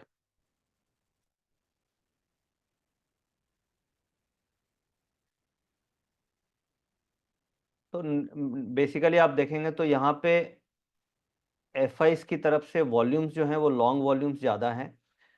और इसमें समझने की चीज़ कैसे है, ये जो डेटा है इसमें आपको वॉल्यूम्स तो दिख रहे हैं, बट ये आपको समझना क्या है, प्रीवियस डेज के कंपैरिजन में आज का दिन में लॉन्ग वॉल्यूम ज़्यादा है कि शॉर्ट वॉल्यूम ज़्यादा है, इसे कैसे समझेंगे, इसका मैं इंटरप्रिटेशन आपको मैं देता हूं कि किस तरीके से इसे हमें समझना है। अब हम एक बार पीपीटी में चलते हैं सो दैट हम इसका इंटरप्रिटेशन के बारे में समझ सकें कि ये इंटरप्रिटेशन कैसे यूज करनी है। अब जैसे देखिए, अभी हम लोगों ने बात करी पार्टिसिपेंट्स वाइज ओपन इंटरेस्ट की, participants wise historical open interest data. अब हम पार्टिसिपेंट वाइज वॉल्यूम डेटा के और हिस्टोरिकल वॉल्यूम डेटा के बारे में बात करते हैं। अब देखिए, इसको हमें समझना कैसे है और इसका इंटरप्रिटेशन कैसे लेना है, क्योंकि जो ओपन इंटरेस्ट का डेटा है उसका इंटरप्रिटेशन तो यह है कि आप प्रीवियस डे से कंपेयर करेंगे, बट जो वॉल्यूम का डेटा है उसका इंटरप्रिटेशन डिफरेंट सिनेरियो से बनेगा। उसका इंटरप्रिटेशन इस तरीके से बनेगा कि अगर प्रीवियस डे के कंपैरिजन में वॉल्यूम राइजिंग है, if the volume increases with price volume, price move up और down, it generally confirms the trend strength. यानी कि मार्केट गिर रही है और एफआईस का जो वॉल्यूम है वो प्रीवियस डे के कंपैरिजन में आज का वॉल्यूम बढ़ रहा है, तो वो ये इंडिकेट कर रहा है कि एफआई जो मार्केट में सेल फिगर आई है या सॉर्टिंग हो रही है वो चलेगी अभी। और यानी कि if the trend, if the volume increases with the price move, it confirms the trend strength. It suggests that more participants are agreeing with the price direction. अब सपोज कीजिए डिक्लाइनिंग वॉल्यूम है, यानी if the price are moving higher but the volume is decreasing, यानी कि price ऊपर जा रहा है और वॉल्यूम डिक्रीज कर रहा है एफआईस का, तो इसका मतलब है कि वो ऊपर जाने में स्ट्रेंथ नहीं है। और सपोज कीजिए प्राइस नीचे जा रहा है और वॉल्यूम बढ़ रहा है, इसका मतलब नीचे की स्ट्रेंथ ज्यादा है। तो जैसे अभी हम लोगों ने ओपन इंटरेस्ट का कंपैरेटिव एनालिसिस 30 तारीख से 18 अक्टूबर या 20 अक्टूबर तक किया, उसी तरीके से आपको कंपैरेटिव एनालिसिस वॉल्यूम का करना है और वॉल्यूम का डेटा लेके आप उसे ग्राफिकल फॉर्मेट में प्लॉट कर सकते हैं कि उसका ट्रेंड क्या है, इंक्रीजिंग ट्रेंड है, डिक्रीजिंग ट्रेंड है, और उसको आप प्राइस के साथ कोरिलेट कर सकते हैं। If the price is going down and the volume is every day the volume is increasing, so that indicates कि डाउन ट्रेंड में स्ट्रेंथ ज्यादा है।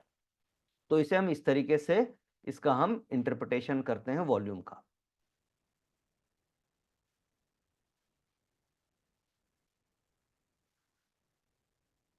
कंपेयर बेसिकली क्या है, एक मैं अनुज जी, हम 2 मिनट का ब्रेक लेते हैं। Okay sir. उसके बाद हम वॉल्यूम पे डिस्कस करेंगे। कैमरे की बैटरी भी डाउन हो रही है ओके और वॉइस तो बस 2-3 मिनट का हम ब्रेक लेकर के फिर से आते हैं और फिर से हम वॉल्यूम पे डिस्कस करेंगे और फिर लास्ट में हम क्वेश्चन आंसर लेंगे जो भी आपके क्वेश्चंस होंगे। तो जस्ट गिव मी 2 मिनट्स। 8:14 हो रहा है, हम 8:17-18 से दोबारा रिज्यूम करेंगे, दोबारा स्टार्ट करेंगे। Okay sir, thank you. Anuj ji, मेरी वीडियो अभी तक आ रही थी ना? हाँ, आ रही है, वीडियो आ रही है सर। ठीक है, मैं फिर से बैटरी चेंज करके फिर से स्टार्ट करता हूँ। Give me just 2-3 minutes. Okay.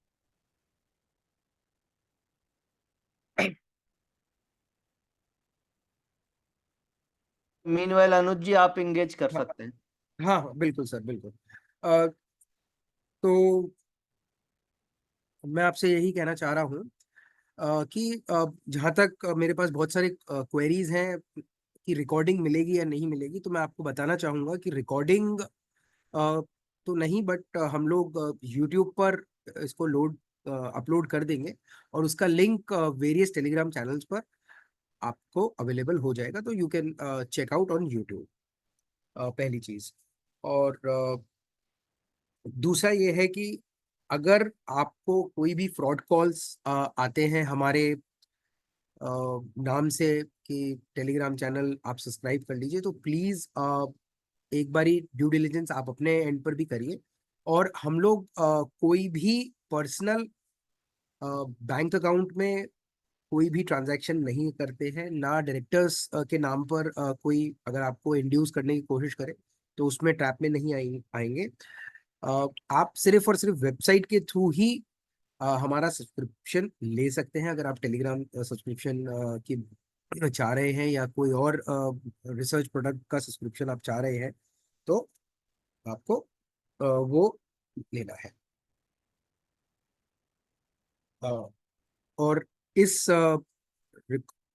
इस सेशन के एंड होने से पहले मैं आपको यूट्यूब का लिंक भी प्रोवाइड कर दूंगा, तो वो आपको थोड़ा इजी रहेगा।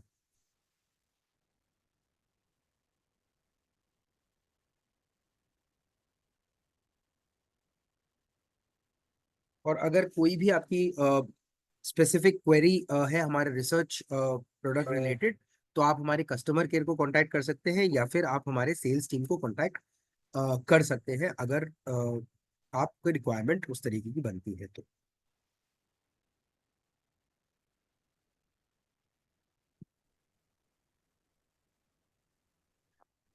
अनुज जी, हाँ जी सर। आ रही है वीडियो? सर वीडियो नहीं आ रही है अभी। 1 सेकेंड, अभी आ रही है? नहीं, अभी भी।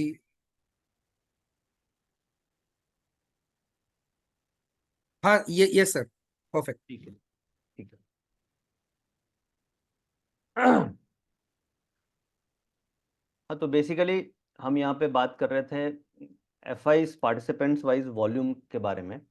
और वॉल्यूम एनालिसिस में हमें बेसिकली देखना है कि प्रीवियस डे के कंपैरिजन में किस तरीके से वॉल्यूम पैन आउट किए हैं। जैसे अभी मैंने आपको एक्सेल दिखाई कि ओपन इंटरेस्ट की एक्सेल पे वर्किंग करके मैं लेकर के आया था। वॉल्यूम्स का एक्सेल मैं अभी लेकर के नहीं आया हूँ, नहीं तो मैं आपको दिखाता वो कैसे वर्कआउट होती है। बट आप एज अ वर्किंग आप क्या कर सकते हैं कि हर दिन का वॉल्यूम हिस्टोरिकल डेटा आपको अवेलेबल है एनएससी की वेबसाइट पे। अब वो डेटा को निकाल करके और वॉल्यूम कंपेरेटिव आप उसको देखिए कि किस तरीके से वो volume participants wise open interest और वॉल्यूम बिहेव कर रहे हैं। और आपको ये आइडिया लगेगा कि इसे बेसिकली इंटरप्रिटेशन इसका ये है कि अगर वॉल्यूम्स इंक्रीज हो रहे हैं और प्राइस डिक्रीज हो रहा है तो इसका मतलब सेलिंग और आएगी। और करंट डेटा में हमें ऐसा ही दिख रहा है कि प्राइस गिर रहा है, वॉल्यूम इंक्रीज हो रहा है, तो वो इंडिकेट कर रहा है कि सारे के सारे सिनेरियो करंट सिचुएशन में नेगेटिव सिनेरियो बन रहे हैं। अब इसमें इंपॉर्टेंट ये भी है कि comparing volume among different participants can रिवेल the market dynamics. यानी कि जो अलग अलग पार्टिसिपेंट्स हैं और मेनली रिटेल का वॉल्यूम कितना हो रहा है, बट रिटेल को हम इसमें वीकर हैंड्स मान करके चलते हैं, और एफआईज का वॉल्यूम्स किस तरीके से बिहेव कर रहा है, और खास तौर से लॉन्ग वॉल्यूम और शॉर्ट वॉल्यूम इनमें क्या डिफरेंस आ रहा है, ये देख करके आप एक आइडिया लगा सकते हैं कि किस तरीके से। बट अगर आप दोनों डेटा में देखें कि वॉल्यूम का डेटा और ओपन इंटरेस्ट का डेटा, तो दोनों में ज्यादा रेलेवेंट ओपन इंटरेस्ट का डेटा है, क्योंकि ओपन इंटरेस्ट का data is a carry forward data. और जैसे आज हम लोगों ने 3 डेटा की बात करी, सबसे फर्स्ट बात किया कैश मार्केट का डेटा, दूसरा हम लोगों ने बात किया फ्यूचर मार्केट का डेटा, और तीसरा हमने बात किया वॉल्यूम का डेटा। तो प्रायोरिटी वाइज सबसे इंपॉर्टेंट है कैश मार्केट का डेटा, क्योंकि वो मार्केट के लॉन्ग टर्म ट्रेंड को आइडेंटिफाई करता है। और कभी भी एक्यूमुलेशन या डिस्ट्रीब्यूशन होगा तो सबसे पहले कैश मार्केट का डेटा में आपको देखने को मिलेगा। उसके बाद नेक्स्ट डेटा आता है ओपन इंटरेस्ट का डेटा, क्योंकि ओपन इंटरेस्ट का डेटा से आपको कैरी फॉरवर्ड पोजीशंस का आइडिया लगेगा। वॉल्यूम का डेटा जो है वो बस एक सेंटिमेंट को समझने के लिए है। वॉल्यूम का डेटा जनरली इंट्राडे डेटा होता है, तो उससे आप एक सेंटिमेंटल आइडिया लगा सकते हैं कि क्या मार्केट में किसका सेंटिमेंट कैसा चल रहा है। मगर आपको अगर ट्रेंड फाइंड करना है तो ट्रेंड के लिए आपको कैश मार्केट का डेटा और participant wise open interest data ये ज्यादा रेलेवेंट है, और सेंटिमेंट्स को समझने के लिए वॉल्यूम का डेटा इंपॉर्टेंट है। जैसे for example if FIIs are buying heavily while retails investors are selling, it may indicate a divergence in sentiment and suggest that price reversal. अगर एफआईज का बाइंग का डेटा ज्यादा आ रहा है और रिटेल का सेलिंग का डेटा है, तो इसका मतलब है कि डाइवर्जेंस इन सेंटिमेंट, यानी कि एफआईज का सेंटिमेंट स्ट्रॉन्गर है और रिवर्सल हमें देखने को मिल सकता है। ठीक है, अब इसमें कुछ इंपॉर्टेंट पॉइंट्स हैं जो हमें क्या करना चाहिए। अब ये जो डेटा जो भी हमने सीखा इसको हमें हर दिन ऑब्जर्व करना चाहिए और change in open interest find करना चाहिए कि if the buy position increase हो रही है या सेल पोजीशन इंक्रीज हो रही है। ये आपको हर दिन देखना पड़ेगा, क्योंकि data everyday data changes, every second market में ट्रेडिंग हो रही है, तो जो क्लोजिंग पोजीशंस है वो आपको हर दिन ऑब्जर्व करना पड़ेगा। स्टॉक फ्यूचर्स का डेटा भी रेलेवेंट है, बट इसके लिए इसके ऊपर आज हम लोग बात नहीं कर रहे हैं। स्टॉक ऑप्शंस का डेटा रेलेवेंट नहीं है, और स्टॉक ऑप्शंस का डेटा रेलेवेंट नहीं है क्योंकि जब आप एफआईस का डेटा में जाएंगे तो स्टॉक ऑप्शंस में बहुत ज्यादा पोजीशंस एफआईस की तरफ से नहीं देखने को मिलती है, और स्टॉक ऑप्शंस में ज्यादा पोजीशन आपको देखने को मिलेगी रिटेल ट्रेडर्स की तरफ से और प्रोप्राइटरी अकाउंट्स की तरफ से। एफआईज की तरफ से बहुत ज़्यादा वहाँ पे पोजीशन इसलिए भी नहीं होती क्योंकि लिक्विडिटी वहाँ पे कई स्टॉक्स में कम है और जो भी पोजीशंस देखी जाती है वो म्यूचुअल फंड्स की पोजीशंस ज़्यादा होती है क्योंकि वहाँ पे कवर्ड कॉल राइटिंग की पोजीशंस बनती है। तो स्टॉक ऑप्शंस का डेटा समझने के ख्याल से अगर आप देखेंगे तो एफआईज उसमें कम एक्टिव हैं कंपेयर टू प्रोप्राइटरी फंड्स और म्यूचुअल फंड्स और रिटेल ये ज़्यादा एक्टिव हैं, यानी डोमेस्टिक प्लेयर ज़्यादा एक्टिव हैं कंपेयर टू एफआईज।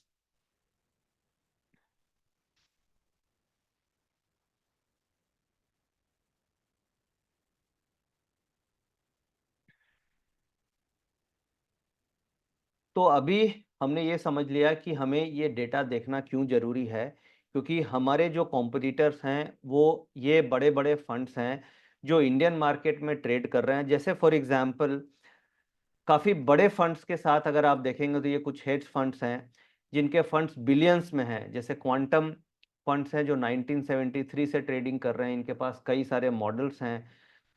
28 बिलियंस का इनका साइज है, जिससे ये अलग अलग मार्केट्स में ट्रेड करते हैं, जिसे जॉर्ज सोरस का नाम आपने सुना होगा। उसी तरीके से कई ऐसे फंड्स हैं जो जिनका बेसिकली एब्सोल्यूट रिटर्न जिनका ऑब्जेक्टिव है कि जिनको हर हालत में प्रॉफिट बनाना ही बनाना है और जिनका फंड साइज बिलियंस में है, बिलियंस में। कई ऐसे फंड्स हैं जो अलग अलग मार्केट्स में ट्रेड कर रहे हैं और इनका जो मेन ऑब्जेक्टिव है कि in any situation they have to make profit, either long short और मल्टीपल स्ट्रेटजीज इनके पास, मल्टीपल टैलेंटेड लोग हैं, मल्टीपल सॉफ्टवेयर्स हैं। तो हमें कम से कम ट्रेडिंग करने के पहले इनका डेटा देखना जरूरी है कि ये किस तरीके से ट्रेड कर रहे हैं। इनके डेटा के साथ हम थोड़ा अपना ट्रेडिंग डिसीजन ले सकते हैं क्योंकि they are capitalist, they are drivers of the market.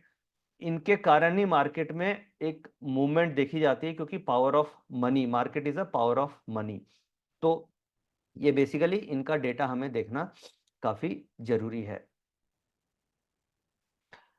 अब मार्केट में स्टॉप लॉस हंटिंग भी आप देखते हैं, तो अगर आप डेटा के अगेंस्ट ट्रेड कर रहे हैं तो स्टॉप लॉस हंटिंग आपने कई बार देखी होगी। जब बुलिश डेटा होता है, मार्केट में बुलिश डेटा है तो मार्केट नीचे आके इस तरीके से मूव करती है तो उसका हमें फायदा उठाना है। अब कई बार स्टॉप लॉस हंटिंग में हम कैसे बचेंगे, ये डेटा अगर आप देख रहे हैं और डेटा पॉजिटिव है और कभी भी मार्केट में स्टॉप लॉस हंटिंग हुई नीचे की तरफ तो उसे आप बाइंग अपॉर्चुनिटी समझेंगे। जैसे कि ये इस सिचुएशन में यहाँ पे आप देखिए जब बुलिश डेटा था और मार्केट में ये स्टॉप लॉस हंटिंग हुई, और ऐसा कई बार हमें सितंबर महीने में देखने को मिला है। सितंबर में, अगस्त सीरीज में इस तरीके का कैंडल फॉर्मेशन हमें कई बार देखने को मिला, जिसे जब डेटा पॉजिटिव था और एसएल हंटिंग में आपको बाय करना है रिवर्सल कैंडल पे। अभी करंट सिचुएशन में अभी आप देखेंगे तो डेटा नेगेटिव है, तो डेटा नेगेटिव है तो हमें कैसी सिचुएशन में ट्रेड करना है। अब देखिए ये सिचुएशन आपको आजकल रोज देखने को मिल रही होगी। अगर आप देखेंगे तो इस तरीके का मूवमेंट आज सुबह क्या हुआ, मार्केट ऐसे खुली, ऊपर गई, फिर ऐसे खुली, फिर ये हंटिंग हुई है। देखिए this is called a stop loss hunting और यहां से मार्केट नीचे की तरफ क्लोजिंग में बंद हो गई। तो जब मार्केट का डेटा नेगेटिव चल रहा है, एफआईज का डेटा कैश मार्केट में नेगेटिव, एफएनओ मार्केट में नेगेटिव, तो स्टॉप लॉस हंटिंग किधर होती है, ऊपर के साइड, यानी फॉल्स ब्रेकआउट लेकर के मार्केट गिरेगी और इसका फायदा उठा सकते हैं।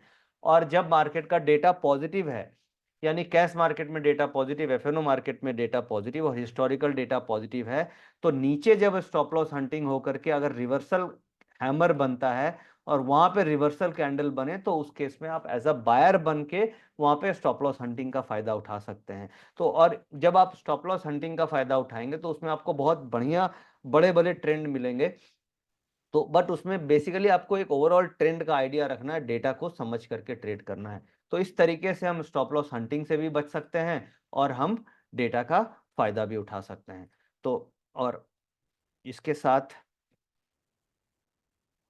और अगर कोई इंपॉर्टेंट पॉइंट हैं तो और बेसिकली इसी इन्हीं पॉइंट्स को मैं कवर करना चाह रहा था। और खास तौर से जो आज हम लोगों ने बात करी, हम लोगों ने मेनली बात करी कि हमें डेटा कैसे लेना है, सोर्स के बारे में हमने बात कर लिया, हमने ट्रेंड के बारे में बात कर लिया, कैसे कॉरलेट करना है मार्केट को, सेंटिमेंट एनालिसिस, वॉल्यूम के बारे में हमने बात किया, रेगुलर मॉनिटरिंग के बारे में बात करी, नेट पोजीशन समझ ली, ट्रैकिंग चेंजेस और कंपैरेटिव एनालिसिस और कॉरलेशन विद डोमेस्टिक इन्वेस्टर्स। तो ये बेसिकली ये एजेंडा के साथ आज हम चल रहे थे जो हम कंक्लूड करते हैं। अब हम क्वेश्चन आंसर में सेशन में अनुज जी चलेंगे। और जो भी क्वेश्चंस हैं आप पूछ सकते हैं। Thank you very much. Thank you sir, बहुत ही इलस्ट्रेटिव एक सेशन रहा है। काफी कुछ नया सीखने को भी मिला है। ना सिर्फ हमारे जितने भी श्रोता हैं उनको, मुझे भी बहुत सारी जानकारियां आपसे नई सीखने को मिली है। तो सर, सबसे पहला क्वेश्चन तो यही सबके दिमाग में आता है कि ये जितना भी एफआई और डीआई का डेटा है, ये हिस्टोरिकल पर्सपेक्टिव से हमारे पास आता है, जब हो चुका होता है तब आता है। इसको हम लोग इंट्राडे पर्सपेक्टिव से किस तरीके से इम्प्लीमेंट कर सकते हैं या उसका एडवांटेज ले सकते हैं सर? देखिए, इंट्राडे डेटा ये हमें नहीं मिलता है। जो चीज़ हमें मिलती नहीं है वो हमें नहीं मिल सकती। इंट्राडे के लिए तो फिर हम अदर मेथड से ट्रेड करते हैं और उसमें हम इंट्राडे का पीसीआर है, इंट्राडे का चार्ट्स है, इंट्राडे का ओपन इंटरेस्ट हर 3 मिनट में जो हमें मिलता है उसके ऊपर हम इंटरप्रिटेशन करते हैं। बट जो हमें डेटा मिल रहा है इससे हमें एक फेयर, एक ब्रॉडर आइडिया मिल रहा है। और जैसा हम लोग जानते हैं कि ट्रेंड इज़ योर फ्रेंड, यानी जो मार्केट में ट्रेंड चल रहा है उसी हिसाब से मार्केट चलती है। और जैसे मैंने एक बार न्यूटन्स लॉ पे भी बात किया था कि जो मोशन में होती है चीज़ें वही मोशन चलता है। वैसे ही अगर डेटा नेगेटिव आ रहा है तो वो सेंटिमेंट वैसा ही है, सेलिंग का व्यू बना हुआ है, तो things in motion will remain in motion, यानी कि अनटिल एंड अनलेस कि उसके ऊपर कोई अपोजिट रिएक्शन नहीं होता है। यानी कि अगर हर दिन डेटा नेगेटिव चल रहा है तो हम ये मान के चलेंगे कि as per Newton's law it will remain negative, और trend is your friend, trend negative है तो वैसे ही ट्रेंड चलती रहेगी जब तक कि काउंटर डेटा हमें नहीं मिलता है। तो to answer your question, intraday का डेटा हमें एक्सचेंज या सेबी अभी प्रोवाइड नहीं करती है, तो उसका कोई सॉल्यूशन नहीं है। बट उसके लिए अदर मेथड्स हम यूज कर सकते हैं। इंट्राडे में हम ओपन इंटरेस्ट जो हर 3 मिनट में हमें मिलता है, पीसीआर का डेटा है, टेक्निकल चार्ट्स है, इंडिकेटर है, उसको हम यूज कर सकते हैं इन कंफर्मेशन विथ ओवरऑल ट्रेंड कि कल एफआईज ने क्या किया है, और उसके बेसिस पे आप ट्रेड कर सकते हैं। सर, एक क्वेश्चन है कि जब भी ऐसी सिचुएशन आए कि एफआईज में कैश में सेलिंग हो और फ्यूचर में बाइंग हो या डेरिवेटिव्स इन जनरल बाइंग हो, तो किस तरीके का वेटेज हमको अटैच करना चाहिए कैश में और फ्यूचर में, और किस तरीके का इन्फ्लुएंसेस फिर निकलेंगे? देखिए, कैश मार्केट ज़्यादा रेलेवेंट है क्योंकि कैश मार्केट का मतलब हो गया कि लॉन्ग टर्म इन्वेस्टमेंट ऑब्जेक्टिव। और फ्यूचर मार्केट में तो ये हो सकता है कि आपने प्रीवियस लॉन्ग पोजीशन थी उसको अनवाइंड करी होगी, प्रीवियस लॉन्ग पोजीशन काटी होगी या शॉर्ट कवरिंग करी होगी। तो अगर पुरानी आपकी शॉर्ट पोजीशन है आप उसको काटोगे तो आप बाई करेंगे तो आपकी फिगर पॉजिटिव आ जाएगी, तो वो भी एक सिनेरियो हो सकता है। बट एक जो मोर रिलेवेंट डेटा है वो कैश मार्केट का डेटा है, क्योंकि कैश मार्केट में अगर आप इन्वेस्ट कर रहे हैं, पैसा डाल रहे हैं, इसका मतलब आप डिलीवरीज उठा रहे हैं स्टॉक की। तो अगर आप डिलीवरीज उठा रहे हैं तो वो पैसा मार्केट में स्टे करने वाला है, इसलिए कैश मार्केट का डेटा प्राइमरी है। अगर वो कंटिन्यूअस नेगेटिव है और एफओ का डेटा कंटिन्यूअस पॉजिटिव है तो वहां पे हमें कैश मार्केट पे ज्यादा फोकस करना चाहिए, और फिर उसकी कंफर्मेशन हमें प्राइस से ढूंढनी चाहिए कि प्राइस किस तरीके से बिहेव कर रहा है। बट कैश मार्केट का डेटा, और फिर वहां पे आप डीआईस का भी डेटा देखिए कि डीआईस क्या कर रहा है। अगर सपोज कीजिए कैश मार्केट में एफआईज रोज नेगेटिव चल रहा है और डीआईज का डेटा पॉजिटिव चल रहा है और वो दोनों का कंबाइंड डेटा ज्यादा पॉजिटिव है, तो उस केस में ऐसा भी बन सकता है कि एफआईज शॉर्ट कवरिंग कर रही हो अपनी फ्यूचर की पोजीशन को। तो जैसे ही पॉजिटिव फिगर एफआईज के कैश डेटा में आएगी वहां से रैली बनने लग जाएगी, तो कैश का data is more relevant than the future का डेटा। अच्छा, थैंक यू सर। सर, हमने ये नोटिस किया है कि लास्ट 3 दिन में जो कंबाइंड डेटा है कैश का, वो पॉजिटिव साइड है, यानी कि जितना सेलिंग एफआईएस कर रहे हैं उसको डीआईएस अब्सॉर्ब करने की कोशिश कर रहे हैं। तो ये किस तरीके से बॉटम आउट सिग्नल रहेगा, या आप उसको किस तरीके से देखते हैं? देखिए, डीआईस का जो पैसा है वो अल्टीमेटली आपका पैसा, मेरा पैसा, रिटेलर्स का ही पैसा है, तो वो हम ये नहीं मानते कि वो बहुत स्ट्रॉन्ग सिग्नल है। बट ये है कि वो फ्लो ऑफ फंड्स है तो वो इन्वेस्टमेंट कर रहे हैं। अभी जरा सा मार्केट गिरेगी और अगर म्यूचुअल फंड से विड्रॉवल आ गया, सपोज कीजिए कि मार्केट में सेलिंग आने लग गई, तो क्या होगा, जो रिटेलर्स हैं वो अपना म्यूचुअल फंड्स हो सकता है विड्रॉ कर लेंगे, या प्रॉफिट में होंगे तो लगेगा कि नहीं थोड़ा विड्रॉ कर लेते हैं, तो वहां से उनके पास फ्लो ऑफ फंड्स कम हो जाएगा तो मार्केट में सेलिंग आ सकती है।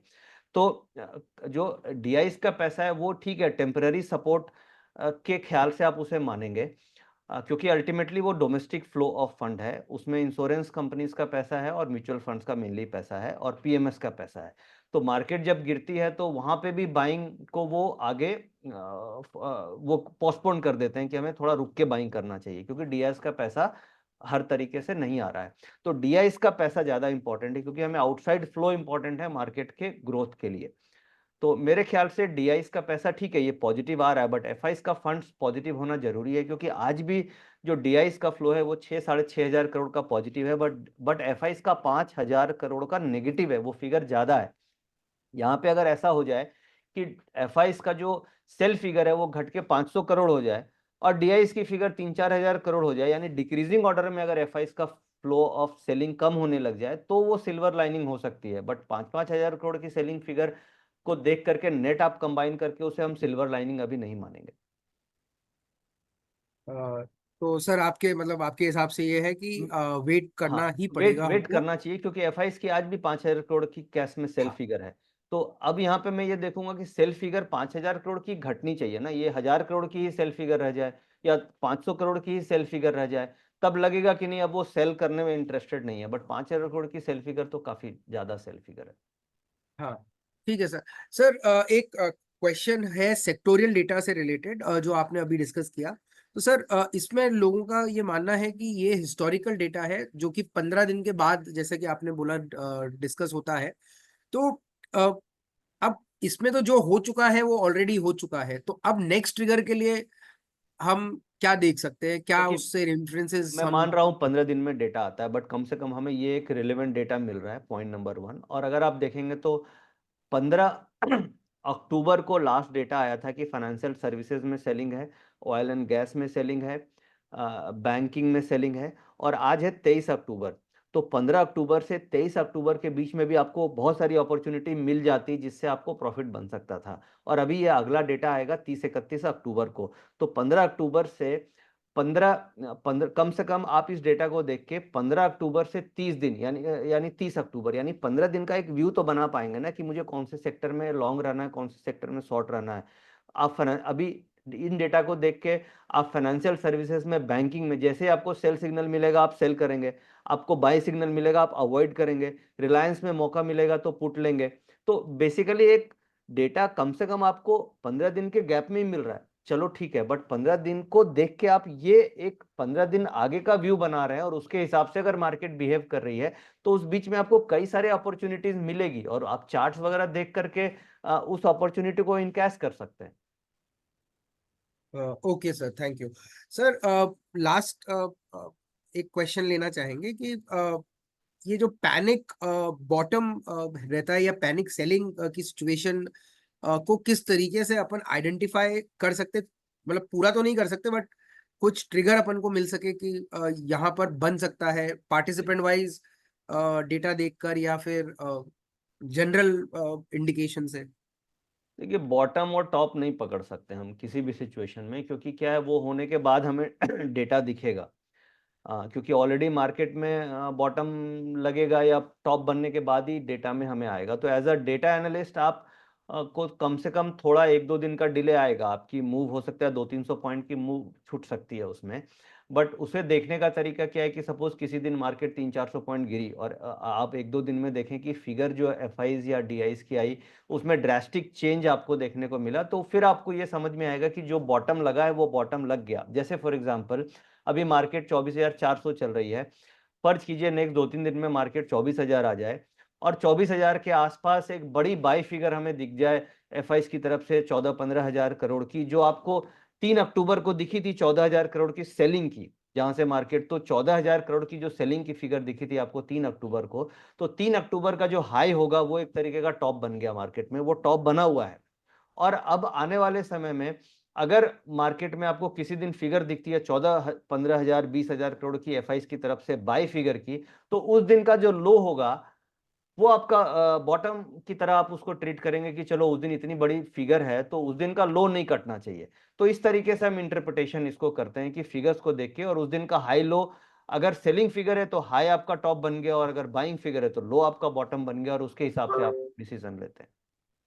सर एक और क्वेश्चन है कि सर जो ओआई डेटा के बारे में आपने बात करी और वॉल्यूम की बात करी, तो उसमें से आप किसको वेटेज ज्यादा देंगे?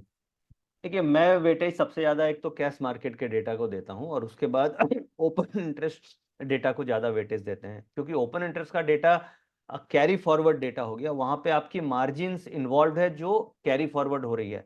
वॉल्यूम में क्या है, वॉल्यूम में तो आप इंट्राडे वॉल्यूम कर रहे हैं, खत्म कर रहे हैं, उसमें ट्रेडिंग भी आपका मोटो हो सकता है, आपका कैरी फॉरवर्ड भी हो सकता है, आपका आर्बिट्रेज भी हो सकता है, आपका हेजिंग भी हो सकता है। तो डेटा वाइज आप देखेंगे तो ओपन इंटरेस्ट का डेटा ज़्यादा रेलिवेंट है पार्टिसिपेंट वाइज। और जो वॉल्यूम का डेटा है वो एक बार सेंटिमेंटल एनालिसिस के लिए वो है कि मार्केट गिर रहा है तो वॉल्यूम्स कल की कंपैरिजन में अगर एफआईज का वॉल्यूम ज़्यादा आज है तो उससे हम ये समझेंगे कि एफआईज थोड़ा सा बेचने में आगे है, क्योंकि सपोज कीजिए कल से आज मार्केट 100 पॉइंट गिरी और हम वॉल्यूम में कल से कंपेयर करेंगे तो एफआईज का वॉल्यूम कल से आज ज़्यादा है, तो उससे ये समझ में आएगा कि एफआईज एग्रेसिव थी आज मार्केट में बेचने में। तो वो एक बेसिकली सेंटिमेंट को पकड़ने के लिए है, बट ट्रेंड को पकड़ने के लिए ओपन इंटरेस्ट का डेटा ज्यादा रेलेवेंट है। Okay sir. सर बस एक लास्ट क्वेश्चन ये है, शायद वो क्वेश्चन मेरा भी हो सकता है। तो सर जैसे कि हम ट्रेंड देख रहे हैं रोज, पिछले 4-5 दिनों से ट्रेंड देख रहे हैं कि एक जो डायरेक्शन सुबह पकड़ता है वो रिवर्स हो जाता है। तो ये जनरल टेंडेंसी हम बेयर मार्केट की माने या फिर किस तरीके से इसको अप्रोच हम लोग कर सकते हैं, क्योंकि हर दिन यही चीज देखने को हमको मिलती बहुत है। अच्छा क्वेश्चन अनिल जी, अनुज जी। और देखिए ये क्या है, बुल हो या बियर मार्केट हो, अगर डेटा नेगेटिव चल रहा है एफआईस का तो बुल मार्केट में क्या होगा, फर्स्ट हाफ बाउंस होगा, सेकंड सॉरी बियर मार्केट में क्या होगा, first half bounce second half selling, क्योंकि सेल ऑन राइज का मार्केट है। क्योंकि देखिए एफआईस को भी ऊपर के लेवल पे माल बेचना है ना, वो नीचे के लेवल पे बेचेंगे तो उनको एवरेज नहीं मिलेगी, इसलिए मार्केट ऊपर जाती है और ऊपर से सेलिंग आती है, क्योंकि हमें ऊपर के लेवल पे माल बेचना है। और सुबह ओपनिंग में ऊपर करना आसान होता है क्योंकि वहां पे आपको एसजीएफ निफ्टी गिफ्ट निफ्टी का सहारा मिल जाता है। तो बियर मार्केट में हमेशा फर्स्ट हाफ क्या होगा, पॉजिटिव, और सेकेंड हाफ नेगेटिव। और बियर मार्केट कैसे पता चलेगा, बियर मार्केट पता चलेगा एफआईस का डेटा से कि वो क्या कर रहे हैं। अब सपोज कीजिए बुल मार्केट है और एफआईस का डेटा पॉजिटिव है, तो बुल मार्केट में क्या होगा, क्या तो मार्केट खुलेगी और खुल के ऊपर चलती चली जाएगी, या मिड सेशन में गिर के बढ़ेगी। तो बियर मार्केट में जनरली क्या होता है कि फर्स्ट हाफ ऊपर खुलेगा और सेकंड हाफ गिर जाएगा। और बुल मार्केट में क्या होगा कि मार्केट हो सकता है नीचे खुले और वापस रिकवर कर जाएगी। तो ये बुल मार्केट है कि बियर मार्केट है, ये आपको पता चलेगा कैश का डेटा और ओपन इंटरेस्ट का डेटा देख के। और सिनेरियो ऐसे इसलिए ऐसा होता है क्योंकि एफआई इसको भाई बुल मार्केट में नीचे खरीदना है, ऊपर बेचना है, और बियर मार्केट में ऊपर बेचना है, इसलिए मार्केट में बाउंस होता है। तो अभी बियर सिचुएशन चल रही है, इसीलिए ऊपर खुल के मार्केट रोज रोज नीचे आ रही है। तो ऐसा ही सिचुएशन आने वाले समय में अक्टूबर में दिखना चाहिए। जी ओके सर, थैंक यू। आपने बहुत टाइम दिया, बहुत डिटेल में एक्सप्लेन किया इस सेशन में। जैसे कि पहले भी मैंने बताया कि बहुत सारी नई चीज़ें सीखने को मिली होंगी जितने भी लोगों ने अटेंड किया है। और जिस तरीके का पार्टिसिपेशन रहा है, मुझे नहीं लगता कि किसी को भी इस लेंदी सेशन में कुछ ऐसा लीनियंसी या बोरियत हुई होगी। तो उसी के साथ धन्यवाद आपका कि आपने इतना समय दिया। और जितने भी अब और क्वेश्चंस रह गए हों वो मैंने ऑलरेडी शेयर कर दिया है, ईमेल एड्रेस हमारा। तो वो आप उस पर क्वेरी पोस्ट कर सकते हैं। साथ हाँ, में यूट्यूब का मैंने, हाँ, हाँ यूट्यूब लिंक बोलिए। डाल दीजिए अनुज जी हाँ, एक बार। यूट्यूब लिंक भी मैंने सर का दे दिया है। तो आप उसमें हाँ, ये जो वीडियो है रिकॉर्डिंग अपलोड जो हो जाएंगे। रिकॉर्डिंग है ये 1-2 दिन लगेंगे। हाँ, मैं इसको डाउनलोड करके यूट्यूब चैनल पे डाल दूंगा ताकि आप बाद भी इसे रेफर कर सकें, बट 1-2 दिन का टाइम लगेगा। Thank you very much, thank you all the thank you. Participants. जो भी प्रैक्टिकल हम लोगों ने सीखा है वो मैंने शेयर करने की कोशिश करी है। जो भी डेटा आपको दिखाया, जो भी चीज़ें हमने दी, वो सब कुछ लर्निंग ही हम आपके साथ शेयर कर रहे हैं। और ये काफ़ी यूज़फुल लर्निंग ट्रिक्स हैं जो आप डे टू डे ट्रेडिंग में यूज़ कर सकते हैं, और ये यूजेबल ट्रिक्स हैं। और आज वेबिनार में आने के लिए आप सभी का बहुत बहुत धन्यवाद, और आगे भी आप अगर इस वीडियो को देख रहे हैं तो आपको देखने के लिए बहुत बहुत धन्यवाद। Thank you. और इन डेटा को देख करके आप बिल्कुल अपने लॉसेस को बचा भी सकते हैं और अच्छी ट्रेडिंग भी कर सकते हैं। Thank you very much, thank you Anuj.